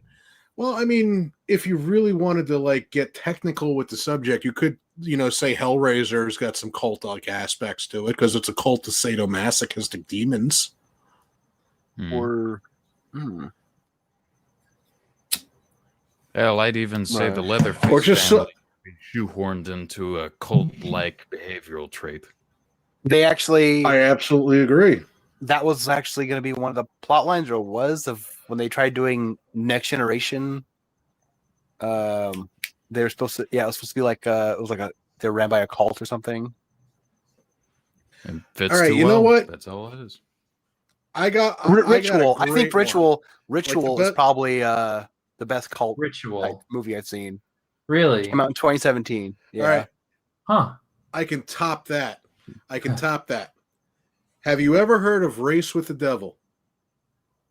I've heard of it, but it's not, the title isn't ringing any bells if I've seen it or not, All right, you know what? I'll look it up. Chances are you probably have already seen a clip of it, because this is what got me into checking out the movie. Who here has seen The Burbs? Alfred Hitchcock, right? No, not The Burbs. The Burbs. Tom Hanks. Sorry, I misheard you. I haven't seen The Burbs. You have not seen The Burbs. Holy dog shit. Make that at the top of your list. It gotta go there. Do you want to know what my list? I actually have a list. Let me tell you the movies that I got. I'll put the Burbs right at the very top. What are the You ones have to. I got? Maybe you'll hate me. I'm like, Oh, I gotta find the clip. Here's the movies I got on my list for horror movies. Okay, I'll I let's have hear it. Color Out of Space because I read the book. I have Hereditary because of Midsommar. I didn't see Which those is better than Midsommar, in my opinion. which I've heard. Also scarier. I have The Babadook, The Ritual, Rosemary's Baby, The original, not the remake. Yeah, The original. Rosemary's Babies would also be a great cult film. Oh, I gotta make sure to put the original in there. That movie stands the test of time. Those are the movies I got. So I got like 5 different movies. But okay, The Burbs. Tell me about The Burbs. Well, The Burbs might as well actually be considered kind of like a cult movie in an aspect as well, because it's what it is. It's kind of a commentary on Neighbors, because the whole thing centers in a cul-de-sac, and it's got Tom Hanks, it's got Rick Duchamp in it, it's got Bruce Dern, Corey Feldman, a kid who looks. Oh yeah, Tom Hanks, I love him. I wouldn't think he's in. It's got a kid in there that looks exactly. It's not exactly a horror movie I'd consider it a comedy with horror aspects to it. Wasn't there? But isn't there another version of the movie that's out, or that was going to be? Yes, or something. Oh, no. What the whole story behind that is that finally the director put out the work print that he has of it, and it's vastly different. And in some ways, it's superior, and in other ways, the theatrical cut's better. Either way, they're both great. They're both done really well. The theatrical one, it's paced just right. The jokes are great. Everything about it's fantastic. What makes the work print so special is that it's different enough in some cases to kind of stand on its own 2 legs, and it's done really well. But you will notice a difference in a drop in video and audio quality. But right. It's a Joe Dante film, so if you're a fan of Gremlins, you'll know the type of stuff that he puts out, where it's got spooky stuff and it's also got an element of good comedy in it as well. But the whole crux of the movie is it's in a cul-de-sac. There's all these neighbors that are in each other's business because that's what they fucking do. And there's this one house in this thing because everybody's got their lawns mowed. Everybody's got their paint fresh on their house. Everything is perfect, picture Really perfect shit. Like these cookie But cutter there's houses. this, oh yeah. And then there's this one house that's run down. The lawn is overgrown. There's no leaves on the tree. And they suspect these neighbors of being like mass murderers. Oh my god! And so the whole movie just kind of centers around them trying to spy on said neighbors and unearth their grisly scheme. Like, what's going on? What? That's the whole thing. It's not like they fucking saw like a trail of blood leading up to the house, and then as soon as they came out with the coppers, the blood was cleaned up. It was just they looked at them different. The house looked different, so because they weren't keeping up on their lawn being mowed, they were not normal. So they must be Satanists, type of thing. It's a great commentary on how neighborhoods really are. If you look a little bit different, then something must be wrong. Like an in group and an out group, and like what's going on? Pretty much. Yeah, 150%. That reminds me of Us a little bit. I don't know. I get like just similar-esque vibes, like in a neighborhood. Probably a completely different movie. But it's definitely a completely different one. But this movie, it's good enough to have some spooks that'll make you go, ah. But there's also enough comedy in it to make you laugh your ass off. And plus the story, it's just really well done. So the Burbs, put that on the top of your list. But the reason why I even brought up the Burbs to begin with, the scene when Ray is sitting on his bed, Ray is Tom Hanks. He's sitting on the bed flipping through television channels, and it's all these horror movies. And of course, me being the psycho that I am as a kid, I was like, what movie's that? What movie's that? What movie was this? It's a discovery movie for you. You're like, oh yeah. You before the internet was out, you had the Burbs in some ways. so he's flipping through channels, and he comes across a movie where there's like this satanic cult in the middle of the desert and they sacrifice a girl. And then he flips through the next channel and then you see the scene from The Exorcist when she throws up on Damien Karras. And then he flips to the next channel and then it's the scene from Texas Chainsaw Massacre Part 2. When Leatherface breaks into the ice room and chases a Stretch around. So the whole thing is that I watched those clips and I'm like, I want to fucking see those movies. So I didn't know which Texas Chainsaw Massacre it was just because I knew Leatherface. So I wound up watching all the Texas Chainsaw Massacres. I only had to watch 2. What's that? None. Oh wait, that was my voice in the end. Oh. But my voice, disgusting. I hate that. Gosh. But So anyways, go ahead. Yeah. Yeah, but you know, I only had to watch 2 Texas Chainsaw Massacres, and then The Exorcist was kind of cut and dry. But then the other movie with the satanic cult in the desert looking thing, I was like, what the hell movie is this? So I'm digging through every horror book that I have, and I wound up discovering a bunch of other horror movies because of it. But in the end, it turns out that the movie where you saw that sacrifice was a 1975 flick with Peter Fonda called Race with the Devil. Race with the Devil. And it wound up being a pretty decent movie. I mean, it's got the only 2 people that I remember from it. Well, actually, there should be 3 people from it because I think the guy from Predator is in it. The guy that played the general in Predator, R.G. Armstrong, is in it. So it's a decent enough movie, though. That's the whole point. But there's a cult movie to check out. Is Race with the Devil. Oh, that's great. Wow. And so, no, I was just curious. You said you were watching The Burbs when you were like really young, right? This is like one of the very first movies. I guess I was just gonna ask, like, what? I was probably about like 8 or 9 at the time. 8 or 9. What's the first horror movie you remember watching? The first horror movie that I remember watching, it kind of came in. Well, the funny thing is I had an interesting childhood because my dad. You always find out cool shit about your parents after they're gone. I found out that my dad was a huge horror nut. I mean, I couldn't put 2 and 2 together by figuring out, well, my mom didn't fucking buy these. Who was the horror nut? You know, because I always knew my older brother to be like big into horror. He's the one that really got me into horror movies. But I'd have to say that the whole point is he was a horror nut. So whenever a spooky movie would come on, he would go grab the nearest VHS tape and shove it into the VCR and start recording. He didn't give a fuck where it was. God. So at the end of the day, I would get babysat by my grandmother while my parents went to work.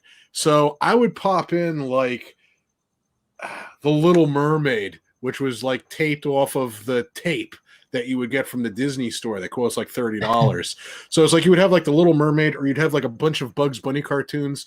And then once the Bugs Bunny cartoons was over, you'd have Christine. So we would go from, you know, you stinker, to, you know, and then it would go into, no shitter ever came between me and Christine. Now you watch this. You know, so it's just like, I started thinking that that's how people normally talk to one another. So I would go around and I would be like, what's up, shitter, to the mailman. You know? But it's just, I didn't know any better. But that's kind of like my experience with horror movies is fuck. One of the tapes that I always used to watch, it was like the biggest degradation of things that a child should watch, because we went from Ghostbusters to the Terminator to Fright Night. You know, so my grandmother would just put in a VHS tape and walk away, not fucking watching what I'm watching. But, you know, I would sit in like the room and I would play with my toys and watch, you know, Arnold Schwarzenegger, Sarah Connor, you know, down to Charlie and Amy bitching because they won't do it. Do you want to make love or not? You kind of have your brother to thank for you really getting into like the horror genre. And like, oh, absolutely. Like, he was the one that really pushed it over the top. Yeah, he was the one that pushed it over the top because I mean, naturally, you look up to your older siblings because they're the ones that are doing the cool shit. They're the ones that help mold you into being what you're into, at least as a kid, because your older brother is the coolest person that you ever knew. Yeah. So you want to do the cool shit. So of course we're playing video games, and of course we're watching like Friday the 13th, so he would make a big deal and watch Friday the 13th. So I'd sit down and watch it with him, get scared shitless, and then he would prank the hell out of me. I'll never forget the time that he put he put one of those fake hands outside of his window, and he's like, Chris, someone's trying to climb into the house. It's like 7-year-old me. So it definitely he was a major factor into me getting into horror movies. And then it's just horror has always been a constant thing in my life. That's probably been one of the most stable things that I could truly say is that horror has always been there for me. Just like right when you were a kid, like just always something new coming out, and y'all had something. So yeah. Do I get to share my origin story? Yeah. Yeah, we got to hear the origins of everybody. Too. Oh, let's see. Probably from my sisters. I have 2 older half twin sisters, and I think they're the ones that definitely started watching the horror stuff, and I watched it with them. Was there one sister that was more into it? Huh. I'm pretty sure they're both still into horror films, so definitely both of them. Cool. Yeah. I think my mom just kind of was like, whatever, because I remember growing up, you'd always get, again, VHS tapes with a bunch of bootleg stuff recorded on them. The first horror film I remember watching, that's kind of tough. Man. I mean, because I guess when you grow up as a kid, you kind of watch chunks of something, but then I guess I'm trying to remember I feel like there's a lot of these movies that are like on, and you don't know what they are, and you're just flipping through, and it just pops up, and then it's like you just start watching it, and like maybe it gets into your psyche and ingrains itself. Is my microphone messing up at all? We can hear you. I think. Is your what? Microphone messing up? I can hear you. Popped up saying my mic I can hear you. Noisy. I was like, huh? Yeah, right. Yeah. I don't know if there's any background noise. So you're watching also our vidcast turned into an audio cast of me video. Which is fine. This is like a beta. Okay, you're watching these movies on the VHS. Like this is kind of where let's see. One of the earliest ones I kind of remember would be like Child's Play. One of my sister's friends brought over and watched that, and that gave me nightmares as a kid. Oh my god. I had a ton of nightmares growing up, and wetting the bed. So, that was fun. Yeah. I think they might have traumatized me a bit, but you know what? I still watch that shit. Do you think might have been other factors too? You think it's I'm just so interested. It's like, do you think you still have like a real fascination with these horror movies because it like scared you as a kid so much that you like want to kind of come back to it? I feel like there's something with like these pop-up boxes, like the da-na-na-na-na-na, and I don't know. You kind of want to see what's behind the door. I don't know. Grew up watching horror stuff. I got the short end of the stick. I think most stuff I watched probably at like watered down television and that kind of stuff. Until I got a little older. I remember discovering on a VHS tape Elvira Mistress of the Dark, which is a movie I've seen a bajillion times and just I wonder love. Why. And it was also on this the same tape with Who Framed Roger Rabbit too. Yeah. Oh gosh, like a double side, very, very odd. I gotta cut in on one thing really, really quick because you kind of went with what I was saying as well, and I had the perfect way to say it. A lot of the stuff that I had watched as a kid, and this is what really got me so deeply entrenched in it. It wasn't just my brother who watched horror. It wasn't just my father who taped over my fucking cartoons. It was also I have to find the answers to things. Huh. So, the part with the chunks thing, like when you're going through things and you only remember like blurbs and visions of shit, I would see a lot of scenes in horror movies, or I would see trailers for horror movies. Hold on. You did not need to hear that burp. So I would remember it. Like, I remember as a kid, there was like a scene of a woman taking a shower. Before you get all fucking hot and bothered, it was her taking a shower, and then the shower filling up with water, and she slowly starts to drown. So I was afraid of those stand-up showers, like the door would never open, and even though there's a drain at the bottom, so it's not like that shit would ever really, really happen. But I remember seeing that on a TV as I'm flipping through channels, and then I'm just like, oh fuck, I don't ever want to shower in a stand-up shower. But kind of I did shit out of you a little bit. But I didn't know what movie it was. I had no idea what movie it was. And then you start to think about it, and then it's like, okay, I want to confront this, I want to see this. And not because it was a woman taking a shower, it was just because it was kind of something that delved, that made you scared of it. It was kind of like when I was afraid of the Amityville Horror. And I was always afraid of that scene when she looks out the window and the two red eyes are staring back at her. I'm terrified of eyes in the dark. I would try to face my fear. So whenever that scene would come up, I'd be like, I'm going to watch it. I'm going to watch it. I'm going to watch it. Oh, I'm not fucking watching it. Then you hear the music in the background. You get scared shitless, like when it's popping up. Yeah. Well, dude, I like until I was like 17 or 18, I was afraid of open windows at night. Like if I ever went by an open window at night, I'd fucking like duck underneath. I would like shut the curtains. Like, oh, there goes my phone. But I'd be like, listen, shit. Was there something that you were worried about with like coming through, or just like it's the unknown and the fear of it? No, it's more like if you're looking out of a dark window and you see nothing but a pair of eyes staring back at you, fuck that. It means that there's something there and it doesn't have good intentions for you.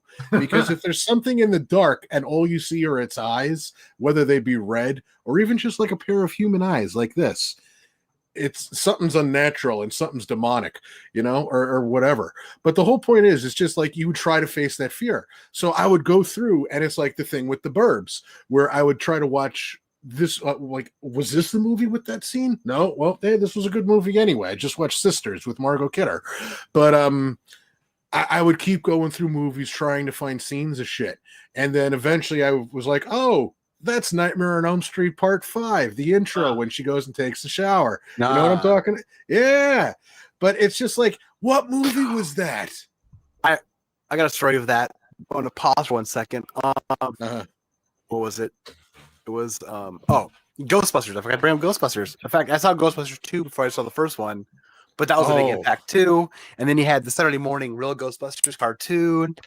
So like horror definitely did affect my life. Sometimes in a bad way, because I remember in school, and the Addams Family movies, all that stuff. But I remember I started drawing violent stuff in elementary school and had to get a conference because of it. It was coming through. The horrorness was you were expressing that in school and whatnot. I also wasn't popular either. Like making friends when you're a kid talking about all the core stuff, people are like, "Fuck you, you weirdo." Yeah, I'm not trying to flex here. I'm in Phoenix and it's 93 degrees right now, so I'm kind of sweating like a cat in a Chinese restaurant. So just no worries. It's so hot. But you were talking about fever dream or those weird things, nightmares. I'm going to talk about a literal fever dream. One time, I couldn't figure it out for years. I had this nightmare of like those yellow robot like piggy bank things. And like it ripped through someone's face in a fever dream. I was like, where in the hell is this from? Well, it turned out years later, I guess I must have watched the ending of Deadly Friend on TV or something, and it screwed me up in the head as a child. I don't know. It's like horror definitely. Let's see. So then you had the Simpsons Halloween specials. Those were always fun. Those are great. Yeah. So yeah, I don't know. It did kind of stink growing up though. Like eventually I did get a group of friends, but they're all in like fantasy, anime, and stuff, and I was still the horror guy. So I would always like annoy my friends in the group God. I'd be like, guys, there's a new Tremors movie. Like, so shut up. Like, yeah, but you know what? That's kind of the crux of horror, though, is because when we were kids, and this is what makes horror. This is what makes horror so cool, though, is because when we were, when we were kids, this shit was frowned upon. It was not taken seriously. If you watch it, you're fucked up in the head. But you can't help what you like, you know. So it's kind of like yeah. But at the end of the day, what it really makes horror special is that for especially people like our age, I'm 36. Like, so for my age range, horror was something that was frowned upon. But you'd go up to your friends, like Slaya was saying, like, you know, hey, there's a new Tremors coming out, so shut up about it. Who cares? Yeah, because we're watching fucking G.I. Joe, you know. And we don't care. But it's like, so it's just like you get so starved for someone to share. All right, fine, I'll join everybody else. But you get so starved. What? No, we can see you. Everyone else's video's on that you can share that with. Yeah. Oh, well, everyone's off for me. I just see an S, an MS, an S, and an FV. I think the video is just breaking. I see Smess and all I know is I think my connection just sucks. You can adjust the video quality. You click the three dots, and you can turn the video quality down if you don't have the internet for it. Yeah, but then I'm going to look like I'm playing Sega CD. No, you should look. I think it affects the others. I think you should look fine. I believe. But anyways. But yeah, you're. Go ahead. Another thing too, we're talking like being a kid and a horror fan. You get into weird obsessions as a kid too, man. I remember being obsessed with like Freddy, the Nightmare on Elm Street movies. Because I thought they were so cool. So are you like you do weird shit as a child? Like I taped knives to my fingers to try to mimic Freddy's like thing he does. Little fucking steak knives, you know? Yeah. Okay. It wasn't anything that was like psycho on like, you know, murder teenagers. Or I'd put on a hockey mask and slowly walk like Jason, that kind of stuff. Yeah. There's something about it that just draws you to it, and you. I mean, like, go on, Jersey Guy. For you, I mean, I'd imagine just like Halloween is the best holiday of all.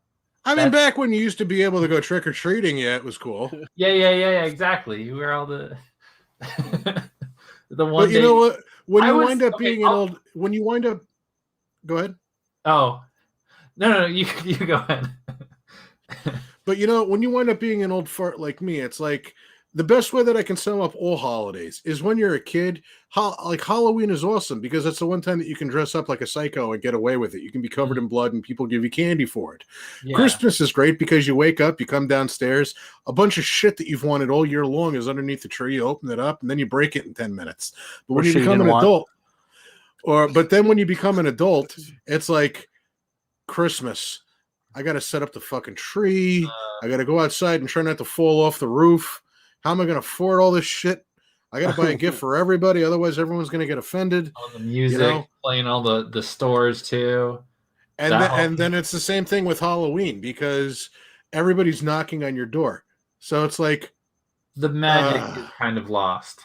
Because you're waiting for the group of kids that was like you when you were a kid, where if you didn't open up the door, you were a cheap son of a bitch, and then you just egged the house and toilet papered the trees, and then it's like, fuck, if I don't do that, I'm going to be in big trouble. Yeah. So the internet wasn't, huge back in the 90s too. Like, not until you're a little older, like the mid 90s maybe, but like there was definitely programs on cable that helped. I remember like Rhonda Shears, like USA Up All Night. They would show a lot of like horror, B trash kind of stuff, and you'd have this host that's very bubbly and do like skits between. The skits wouldn't have anything to do with the movie, but it was just like fun stuff. But for me, the real person who like helped cement my horror fandom was discovering Monster Vision on TNT with host Joe Bob Briggs. Yeah, because he gave facts about the movies and trivia, and like there's so much I've learned about things. And I think Jersey Guy died. We just lost him. He's dead, Jim. Oh, he's back. So But yeah, so Joe Bob Briggs helped my love of so many movies. I even told him when I met him because one of my favorite schlocky movies is give him Steven. a hug? Were you like, you're my biggest fan? I was probably a little. Oh man, intimidated too. Not intimidated. I was just like, oh my god. But yeah. No, I told him I'm like thanks. You're the reason why I love Maximum Overdrive so much. And he's like that movie's not even scary. Like that movie's awesome. Which Maximum Overdrive was like the one movie Stephen King directed. Stephen King hates it, and says that he was high on crack and the yada yada yada. I think he was trying to do like meta comedy. It has to be intentional in my opinion, because that movie's hilarious. And it feels like Stephen King is mocking himself. Because all the other he hates most of it adaptations are all crappy. So I felt like he was like, you know what? I'm just gonna mock myself. I don't know. That's what I thought. Yeah. But Joe Bob definitely helped. And then the internet helped too, you know. Had America Online in the mid-90s. There was the horror chat where we met some other people. Like, other people into stuff like me, you know. I can talk with them. What movies have y'all watched? All that good stuff. But when you grow up in an era of something that's when you grow up in an era of something where that, you know, is frowned upon, you're so starved to be able to share that with someone else that once you finally find someone that's into that sort of thing, you got that connection. You always wind up forming like a really deep friendship with that person because there's so much to talk about. It's like, I grew up watching this and this. Oh my God, I love that part when so-and-so, you know, and it's like, finally found somebody to share something with. Yeah. And that's what makes the horror community so cool, when you actually meet people that are actually dedicated to advancing the horror community. Yeah. And of course, like any fandom, there's definitely toxicity and annoyances, but I grew up rather shy and introverted. I was more into books. This is something that my father had. This is one of my dad's books. Hold it up. And I want to see it. Modern horror film. Now, when I was a kid, I took this book from him, you know, because, I mean, it's got Freddy Krueger on the cover, and he looks scary as shit. What the hell is this, you know? And so it stood out to me. But as a kid, I would flip through this book and read all these horror movies. Wow. And the book is loaded with amazing pictures, with really intricate details of the movie and how good it is, you know. But this wound up becoming my checklist for horror, because obviously we live in the age of the internet now, when you can go on Prime, you can go on Amazon. I know Amazon is Prime, but when I say Amazon, I mean you can go on Amazon and order the fucking DVD, or you got Netflix, or you got Shudder, But anyways, Slaya would recognize this. These are pictures from Psycho 3, actually. But you would see these photos, really engaging photos, along with the description for it, and it just made me want to watch each and every single one of these movies. And so far, I'd have to say that in maybe, let's say I probably picked this up when I was 8, so we're going on in almost 3 decades. I've managed to knock out almost this entire book of different movies. But I mean, it's got stuff from Alien. It's got stuff from, this should all be Nightmare on Elm Street. So all these photos are just like, this is amazing. This kicks ass. And of course you get, the Reanimator. Most of the people were like naked throughout the entire movie. So you got filthy things. But of course we've got Evil Dead. Including a picture that I had never seen in the second one. Remember the boyfriend that got possessed and he hacked him to little bits? Yeah. Where was this in the movie? You know, so it's loaded with really awesome stuff. So, I mean, if you're looking for something to get into for horror, this is one you got to look up on. Like, I've managed to keep this book in very good condition over the years, and this came out in 1990. So for 90, 2000, 2010, 2000, this book is over 30 years old. And it's just loaded with probably some of the best horror movies that you could ever possibly ask for. They're all iconic, and a lot of them are stuff that you probably never even heard of. There's also weird shit like Lair of the White Worm, which has Hugh Grant before he got, famous and infamous. So when we were watching the first Evil Dead movie, my mom's not really into horror movies. She was like in the back bedroom, like all mine probably. She came out right before Cheryl gets raped by the trees, and like, spoilers, and like, it was fine, but like, the voice, says to her like, join us. But I guess my mom was like half paying attention. She's like, the hell? Did that voice just say donuts? Donuts. We lost our goddamn shit. We fucking made jokes throughout the entire trilogy. So by the time I got to Army of Darkness, it was like, give me some sugar, baby. And then one of my friends like, yeah, so I can make some donuts. Like, wow. Funny shit. Funny shit. Have you ever noticed that when you're watching a horror movie as a kid, your parents always walk in on the bad parts? Like, I mean, the really bad parts. Oh my god! It's like as soon. Okay. Oh man! Like she, like you could have like your mom doing whatever all throughout the fucking house, and then like you'll get through this part, the severed hand part, but as soon as the girl is like, ching, like that, and they're free, and you're like, one time I had the opposite happen. Oh my god! What are you watching? What are you watching? There was one Christmas when we had cable. Skinamax was on, and we were putting up the Christmas tree. So it was the opposite.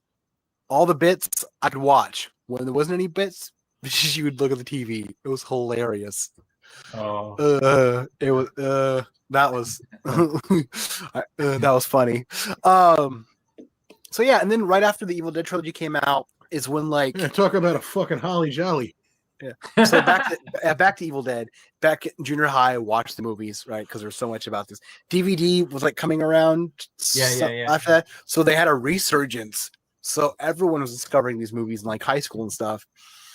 And then, luckily, in 2001, because this is when I started looking on the internet, finding out about Bruce Campbell and yada yada yada. Well, I knew him from Hercules and Xena as like Metallicus, the King of Thieves, before Evil Dead. So I found out he had a book coming out, Chins Could Kill, and he had a tour, so I got to meet him. Miami was in that as well. Yeah. And I got to meet Bruce Campbell. And his book, If Chins Could Kill, had so much information on the making of that movie and such. Hell, if you pop in the DVD, his commentary is like the best. It's better than the director's. Oh, he's priceless. Yeah. He's priceless. Do you remember when we were talking with Tom Holland? And I asked if like they ever had any problems because when I watched Evil Dead, I always knew that. I thought it was I got Tom Holland and Tom Sullivan mixed up. Sorry, Mr. S. You're fired. But when we were talking with Tom Sullivan, I was like, did they have a problem at that point? Because it seemed like they were kind of speaking negatively of one another, and it seemed kind of weird that there was two separate audio tracks, and you had Bruce who was like, yeah, that was pretty typical of Sam. He finds out that you're hurt, so of course that's where he makes you run because he does it just for his own sick amusement. And then I'm sitting there going, sounds pretty bad. But then Sullivan was just like, they're like that all the time. They're the best of friends. And then it makes sense, but Sam always tortures Bruce. Like anytime he gets whacked with a branch or something, it's Sam off screen torturing him. Laughing his ass off. So we were talking about, I'm going to go back. You're talking about horror magazines and stuff, or the book you had. Like, man, video stores, VHS Fangoria. Covers of horror. I never got Fangoria. But I mean, do you remember going in a video store and like looking at all the covers? They'd always have like artistic painted covers of the really good ones. It's like, I want to see this movie. Sometimes you'd rent it and it'd be a piece of crap, but But you know what? That's the cool thing about how horror and video games go hand in hand, because someone tried to explain the logic to me with title cards where you use clickbait title cards to get clicks on YouTube. I don't buy that shit for a second.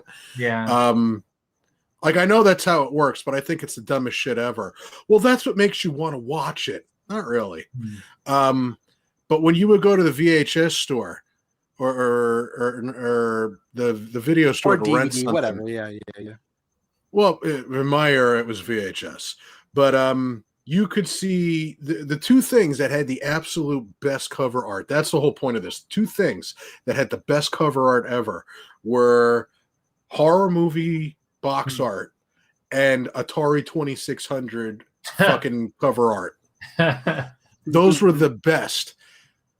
And then you find out that, oh, there's just a couple blips and bloops. I was looking at nuclear explosions going off in the on the box, and then it's the same thing with most horror movies. You would see some spooky ass shit, and of course, I gotta watch this now.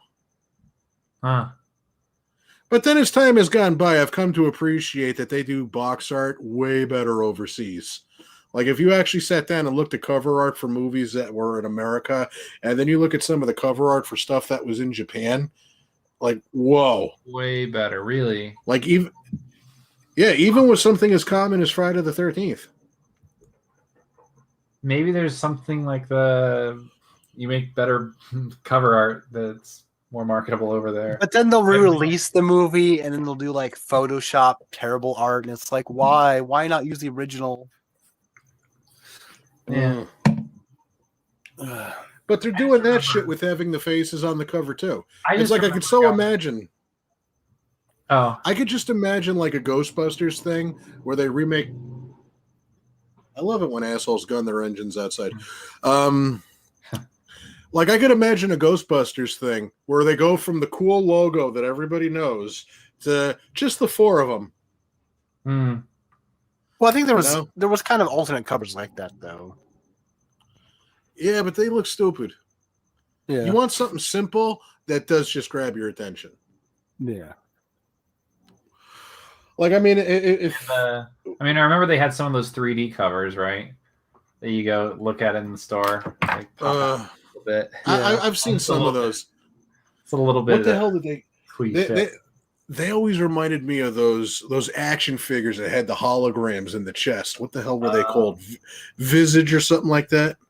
Oh my God. Oh. Visionaries, I think. You're doing a throwback. Shit. I think it was Visionary.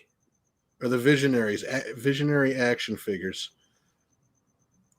I think that's what they were. Visionary. Yeah, Visionaries. That's what they were. They had the holograms in the chest, and they came with like a stick thing with a hologram on it. I don't know what the hell it meant. I never watched the show, but holy shit, were those action figures awesome. They were fucking great. They were great. Mighty Max little action figures. Oh, I had every single play set from Mighty Max. Oh my God, yeah. Yeah, I had there was a spider one. It would open up, and it was these little tiny things.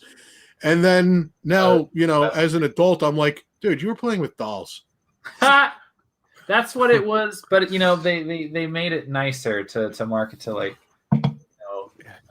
boys and stuff like that. But yeah, you're playing with dolls. It's fun. Well, I had a little Reboot one too. If you ever watched that series, which one? Reboot. Like it was the oh god, dude! I grew up on Reboot. That was the Reboot. coolest shit ever. Oh, yeah, that was like one of the first ventures into like computer generated stuff, and it was awesome. It was so cool. It was so it was so different. You're like watching, and you're like look at this crazy animation going on. Yeah. Yeah, but it was good. It was good. Yeah, it kept your attention. I mean, toys growing up for me was Ghostbuster stuff.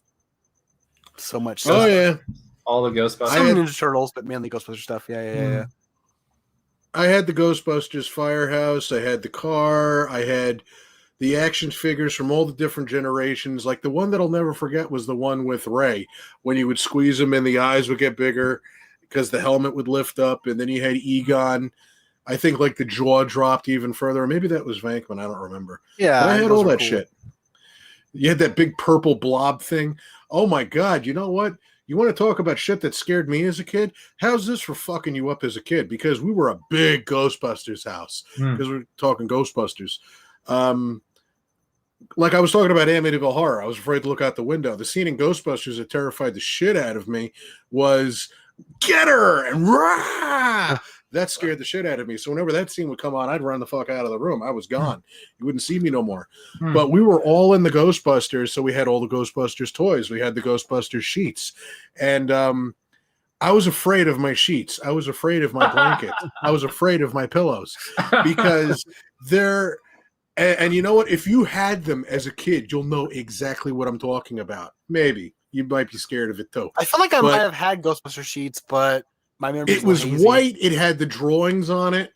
It was from the real Ghostbusters cartoon series, but there was. I think I might have had those. There was this blue fucking thing that was peeking over. It's like this. Oh my god! The shit out of me. I feel like I've seen that. Yeah. So yeah, when the cartoon first started out, they dealt with the occult and all kinds of stuff before network intervention came in, and they had to like retool the show because they don't want to scare kids. Yeah. But yeah, I definitely recommend the early seasons of the show, though. This is it. Ghostbusters cartoon. Like, oh, the Ghostbusters cartoon was awesome. Do you remember when they had the Boogeyman episode? Yeah, it was awesome until it wasn't. And what I mean by that is they like the Ghostbusters with Slimer.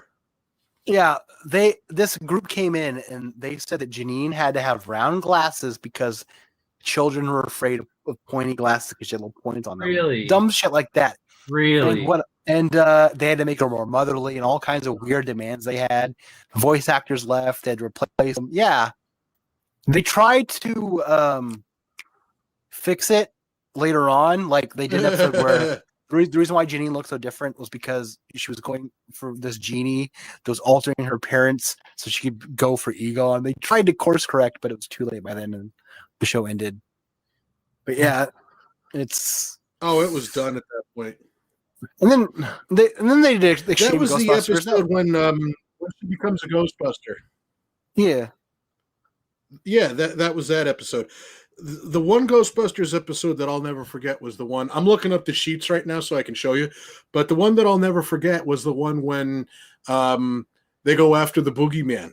Yeah. Egon confesses that he was terrified of the Boogeyman. The Boogeyman tried to come out of his closet. And that's what made Egon keep having to belch because carbonated beverages. But what do you call it? Yeah, him being so terrified of the Boogeyman is the reason why he became so interested in the paranormal, was because he wanted to figure out how to catch that son of a bitch so he could never scare other kids again. When you actually have a character arc like that, that's pretty kick-ass. But you know where they fucked up? Not only is it when they made it Ghostbusters and Slimer, and me, fuck you, Slimer, nobody likes you, was the one when... The story when Ernie Hudson came out and said, yeah, I tried out for the voice of myself and they didn't use me. Yeah, they used Arsenio Hall. They used Arsenio Hall. Wow. Then he got replaced. Yeah, once they replaced him, the thing went to shit. After Arsenio Hall was gone, that's when they should have gone with Ernie Hudson. It's when they replaced the voice actor of Peter Venkman on the cartoon with that David Coulier. Ugh. The original voice actor guy who voiced Garfield, I forgot his name on that cartoon. Yeah, Lorenzo something. His name was Lorenzo. Which is funny because later on Bill Murray voiced Garfield. Did the animated Garfield. I thought that was awesome. Yeah. You know, any regrets? Garfield, maybe. Zombieland. Oh my! Well, you know what? Every single time I bring up a picture of these friggin' sheets, it like cuts off the monster that I'm talking about. So we're talking about being a horror fan. There was actually a time though when I did leave the horror thing because I didn't care for it because there was this garbage coming out, like just all these like really bad PG-13 movies. Yeah, and so here you go. I still watch other genres. You see it?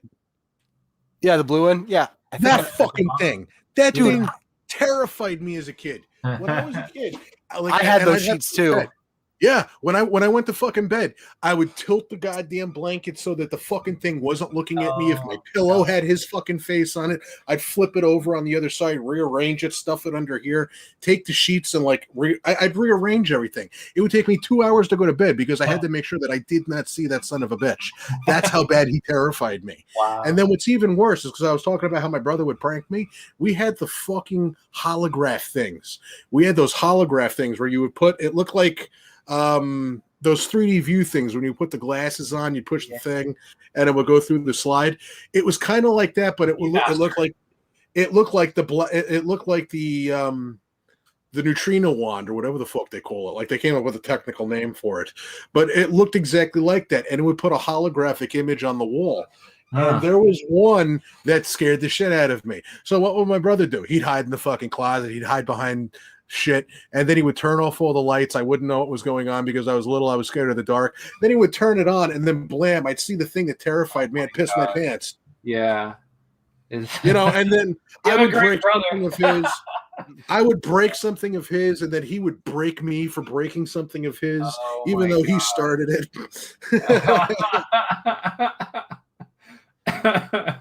But the one that scared me, it wasn't the one with Gozer on it. But it was like this weird skeleton looking thing. But it was like a holographic type of gun thing. Can't remember the name of it to save my life. But isn't it funny? I think Ghostbusters might actually have gotten a lot of people into horror. It was a good gateway drug. Yeah. Like the kind of and then you have like Alien and Aliens, and then they made Canner made toys based off Aliens, and I had those. Yeah, I had the Alien. It was blue, and you would dunk it underwater. You would squeeze his head so that it would fill up with the water, and then you squeeze the head, and the acid would shoot out the mouth.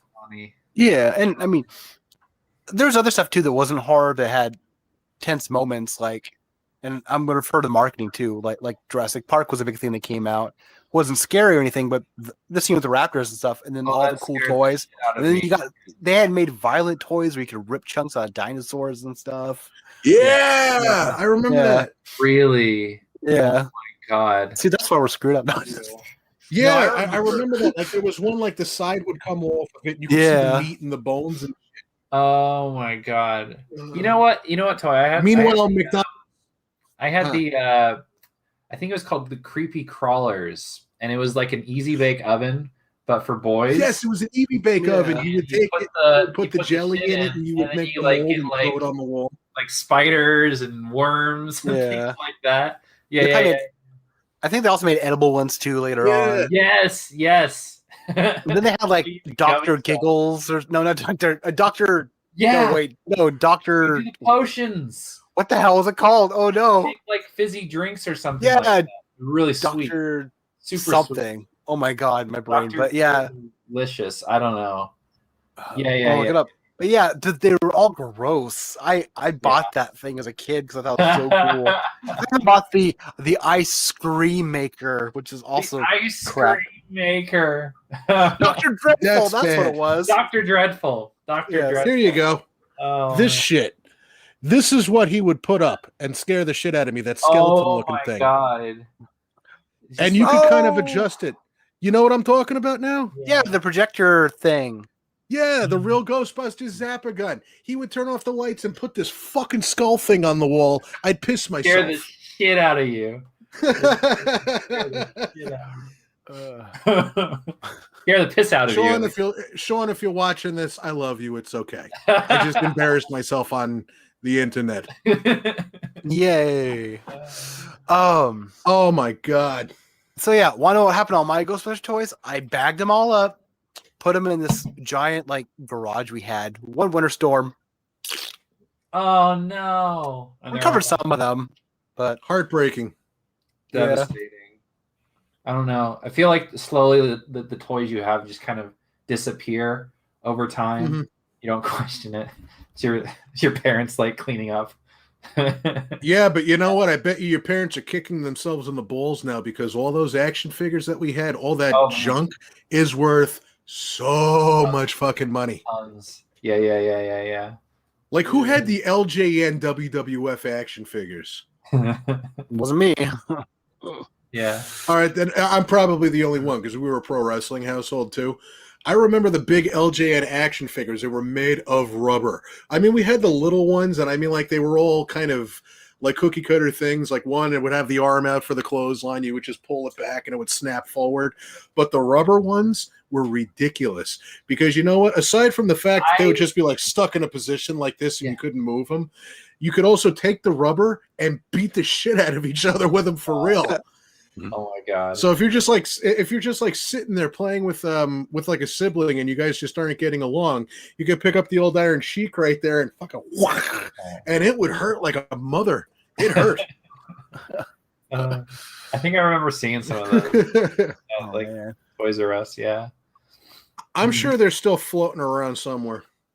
Yeah, I remember like Stretch Armstrong. It wouldn't surprise me.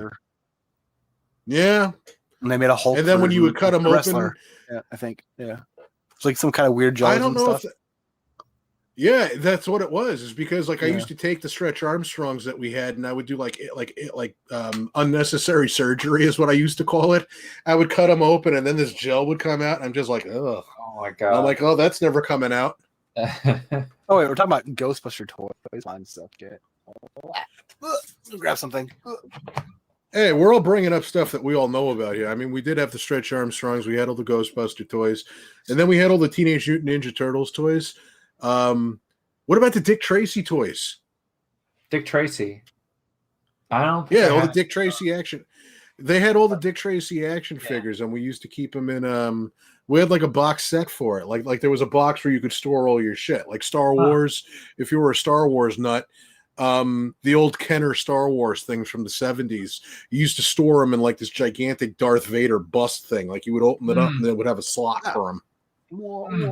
So this thing. Oh, look at that. Oh my gosh. What do we got? And Slimer. Oh, it's like phasing to another dimension. I ruined real Ghostbusters. Oh, that's great. Oh my God. See, I'm missing out on it because everybody's cameras disappeared. We just you got some great toys. Stay Puft and Slimer. Ghostbusters. Everybody had to Stay Puft. Wait. Now you finally came back. Yeah, there's Stay Puft. I had him. Everybody had him. Yeah, everybody had the ginormous Slimer too. Do you remember the old lady? She was like an old biddy. Oh God, that was horrifying. And then the mouth would open up and the tongue would come out. Oh, look at him! Merchandising, yeah. merchandising. So great. Of an old yellow, but this ring is a great guy. What is? It's a Freddy yo-yo. Oh, it's upside down. It's upside down. Yeah. There it is. Is it yo-yo? Yeah. Oh my God. Freddy Krueger was on everything. He had an honor number. Like everything.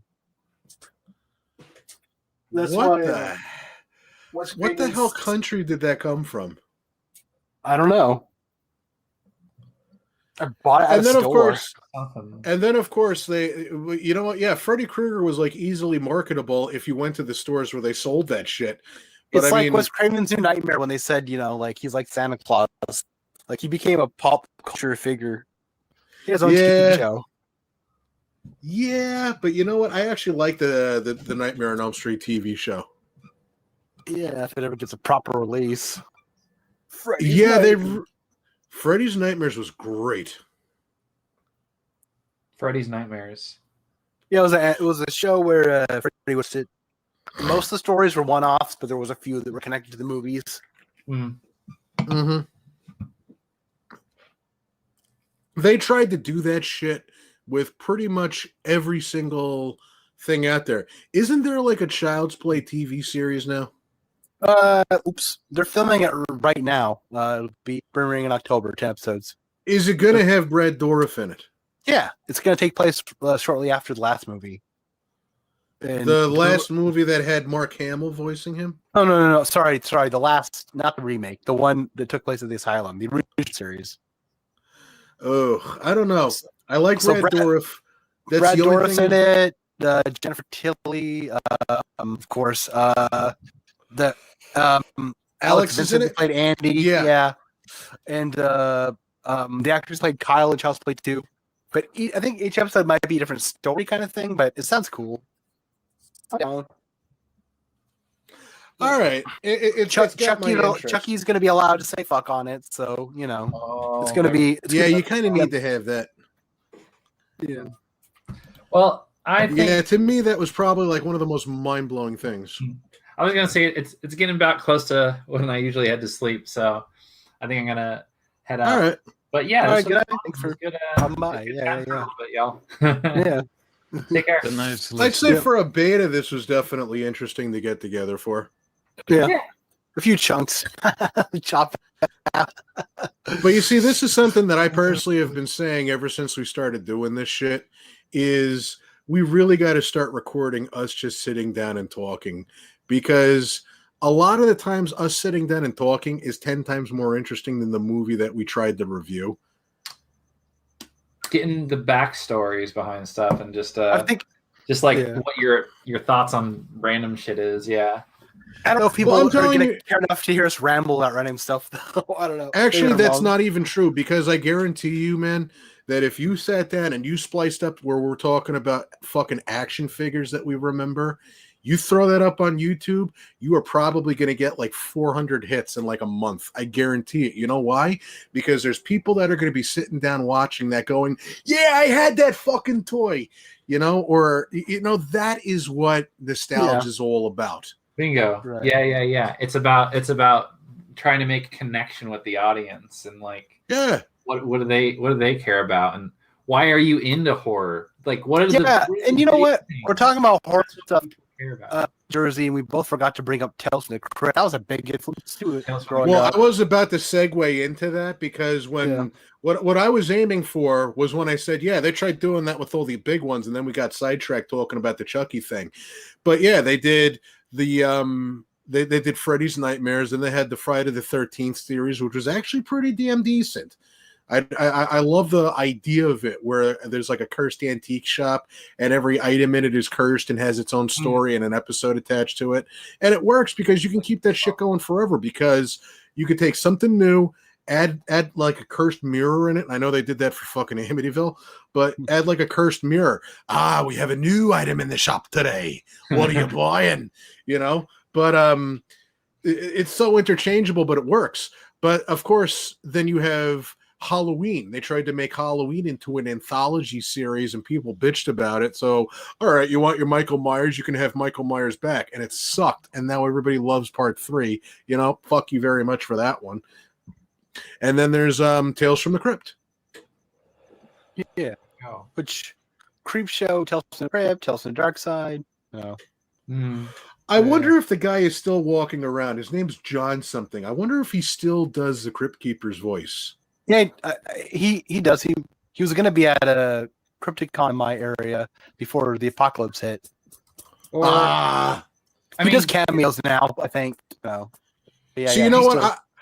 I'm getting on this weird kick that I probably shouldn't get myself into, where I bust voice actors' balls doing voices of themselves. Like, I lucked out the first time that I did this, because like David Hayter, the guy who voices Metal Gear Solid, he voices Snake in the Metal Gear Solid series. He was talking about how he quit a job. And then, of course, like, I popped in saying, oh, you kept her waiting, huh? Because he was talking about how she wanted to talk to the manager. And he's like, lady, I'm quitting this job in 2 hours to go move to Japan. Do your worst, and that's badass. But I was like, whoa, is she complaining because you kept her waiting? And then someone was like, I heard that in Solid Snake's voice. And then I was like, so you're ordering chocolate ice cream with vanilla swirls, huh? You do realize that vanilla ice cream contains more than twice the recommended amount of sugar, which is unacceptable. And shit like that. I figured I would bust his balls a little bit and see maybe if he would respond in Snake's voice, so that I could respond back and be like, Colonel, that's not the real Solid Snake, and just go back and forth. So maybe like with the Crypt Keeper guy, one of these days, I could just be like, good evening, boils and ghouls. It's your old pal, the Crypt Keeper. Tonight's tale involves a ghoulish plot involving a man named Henry who just wants to get ahead in life, you know. Just I can't do that because I know that eventually someone's going to be like, go fuck yourself. I don't want to do that shit. But it's just like, I wonder if he does the voice. And I figured maybe that's why instead of bringing back, I think they were trying to bring back Tales from the Crypt, but then it was like, oh, M. Night Shyamalan's going to do it. And everyone was like, don't you fucking dare do it. So, you know what I was going to say? You know which one I remember? Are You Afraid of the Dark? Oh, yeah. Oh, yeah, Nickelodeon. Which they're bringing back?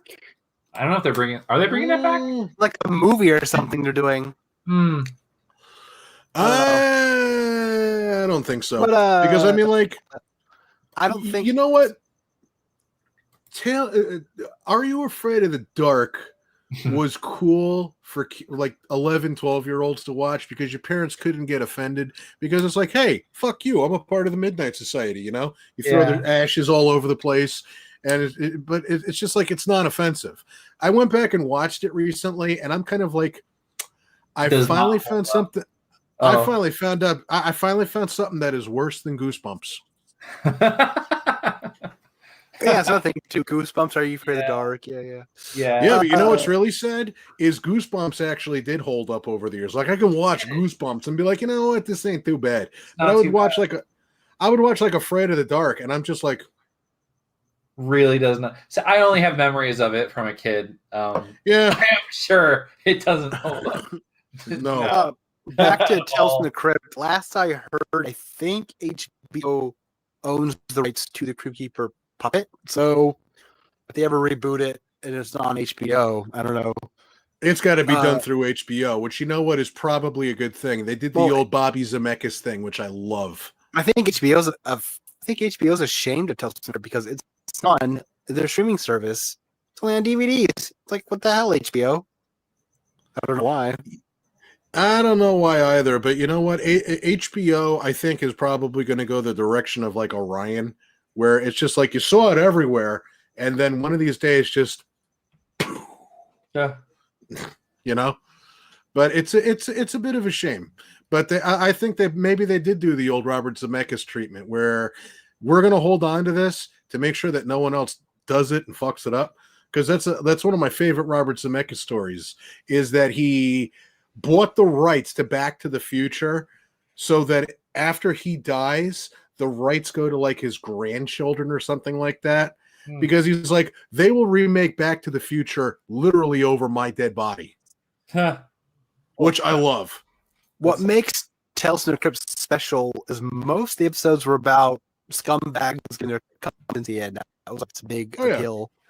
So if you're going to do a new one, you have to stick with that formula. But then you have to have a good host, too, because the Crypt Keeper segments helped, even if they were cheesy, it still helped cement the show.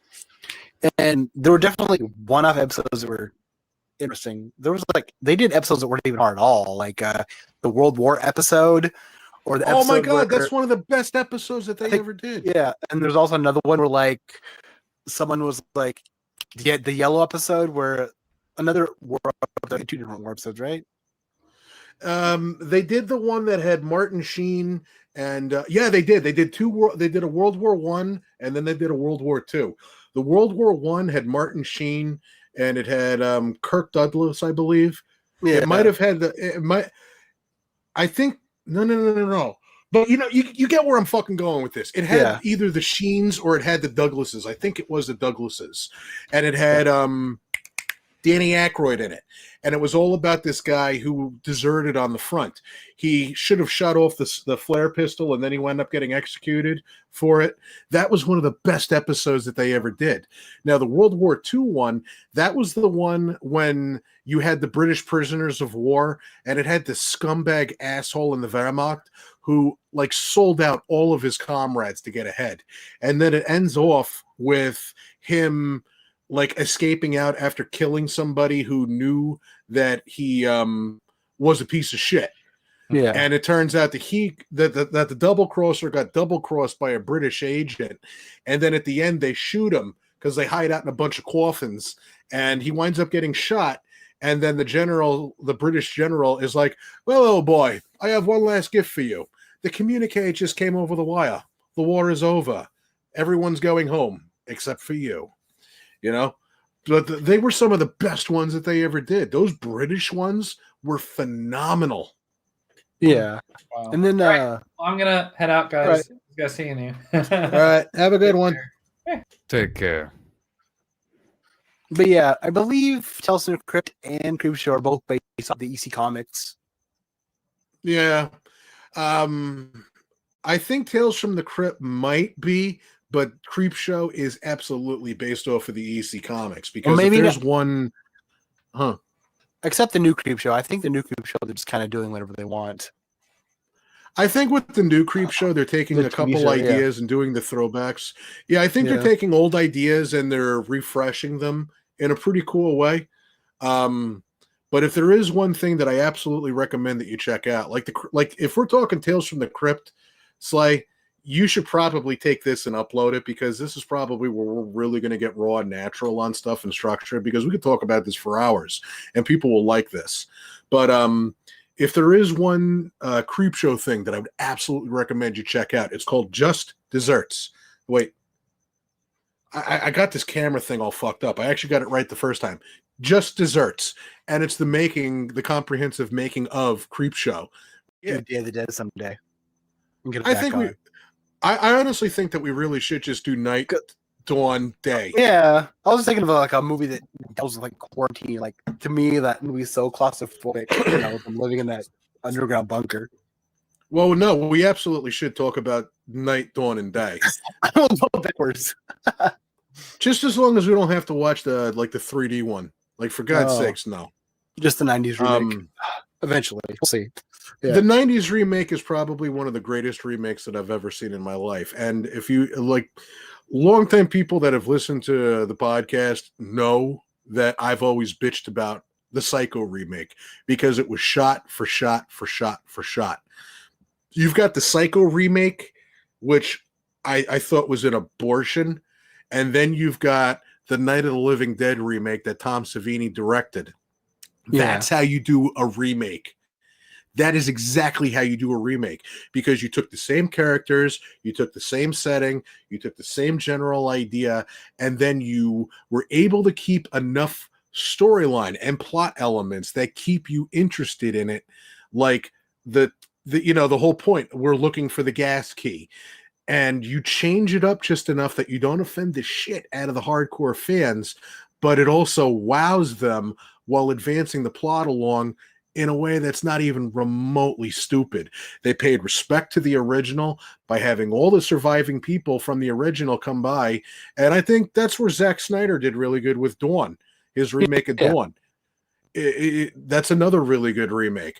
If I was going to pick between the two remakes of Dawn and even Night, I can't pick one. And that right there is what makes that's what you need to strive for with a remake. You need to be able to be like, you know what? I can't pick. Yeah.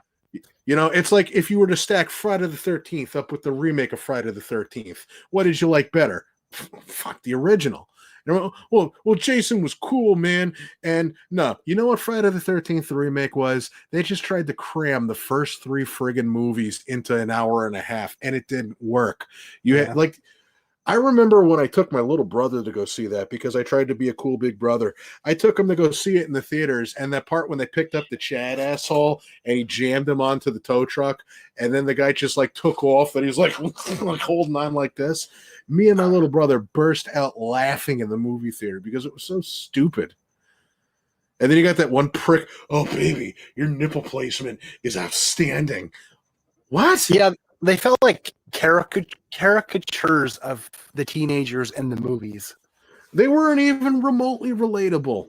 Yeah.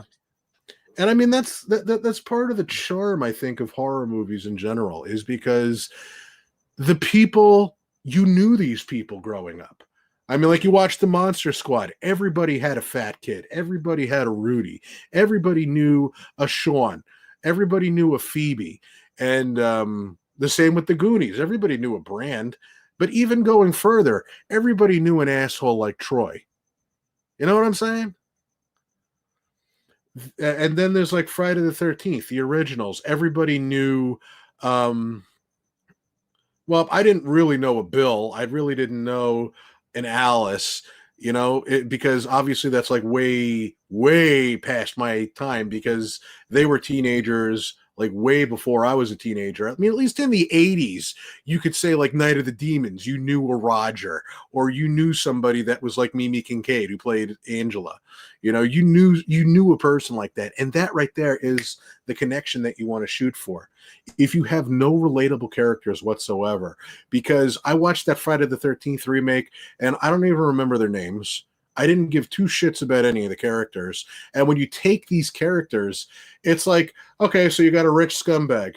Okay, so we got a stoner. Like that's not even relatable because that's not like a character trait. Because when I met I feel bad because I've Larry Zerner. When I met Larry Zerner, I wanted to give him a hug when I met him, and he was nice enough to let me do it, and he was a sweetheart, and he was a great guy. That was a Friday the 13th, the game release party that Gun Media was awesome enough to invite me to. Thank you once again for that, guys. But that's also where I met Jeremy Brown, who directed Vengeance, which I got a chance to be in, and now he's doing a horror movie, and, if all works out, I'll be in that as well. But I met him, and I said, I've always watched you, and like Friday 3 is one of the best Fridays, and I always felt bad for you because you seemed like such a nice guy in that movie, and he really was a nice guy in real life too, but I felt bad because everybody treated you like crap, and I always wanted to give you a hug, and I was like, can I please do it? And he's like, absolutely, and he gave me a full-on hug, and it's just, you know a Shelley, that's just where I'm going with that, but it's just like, it's character traits, it's personalities, it's not so much backstories because you don't need to flesh out the backstory, but there's things that you have to have in characters that'll help you at least connect to one of these people so that when they finally do die, you care because it's like, oh man, I liked him, as opposed to the Friday the 13th thing when I mean, like, we laughed also when Jason threw the axe, and it hits him in the back. It's like, well, fuck him, he's dead, And then it's like, I don't even care about what the brother. His name was Clay. My whole thing is okay, so Jason's just going on a rampage because they stole his weed, and then the ending just made me think of The Stepfather Part 3 with the Thresher when he falls into the Thresher. Yeah. That's it. Fuck that remake. But good seeing you. Good to see you too, Mr. Swift in Jersey Guy. All right, be good, kiddos. Auf Wiedersehen. Bye-bye now. Sayonara. Sayonara. Wait.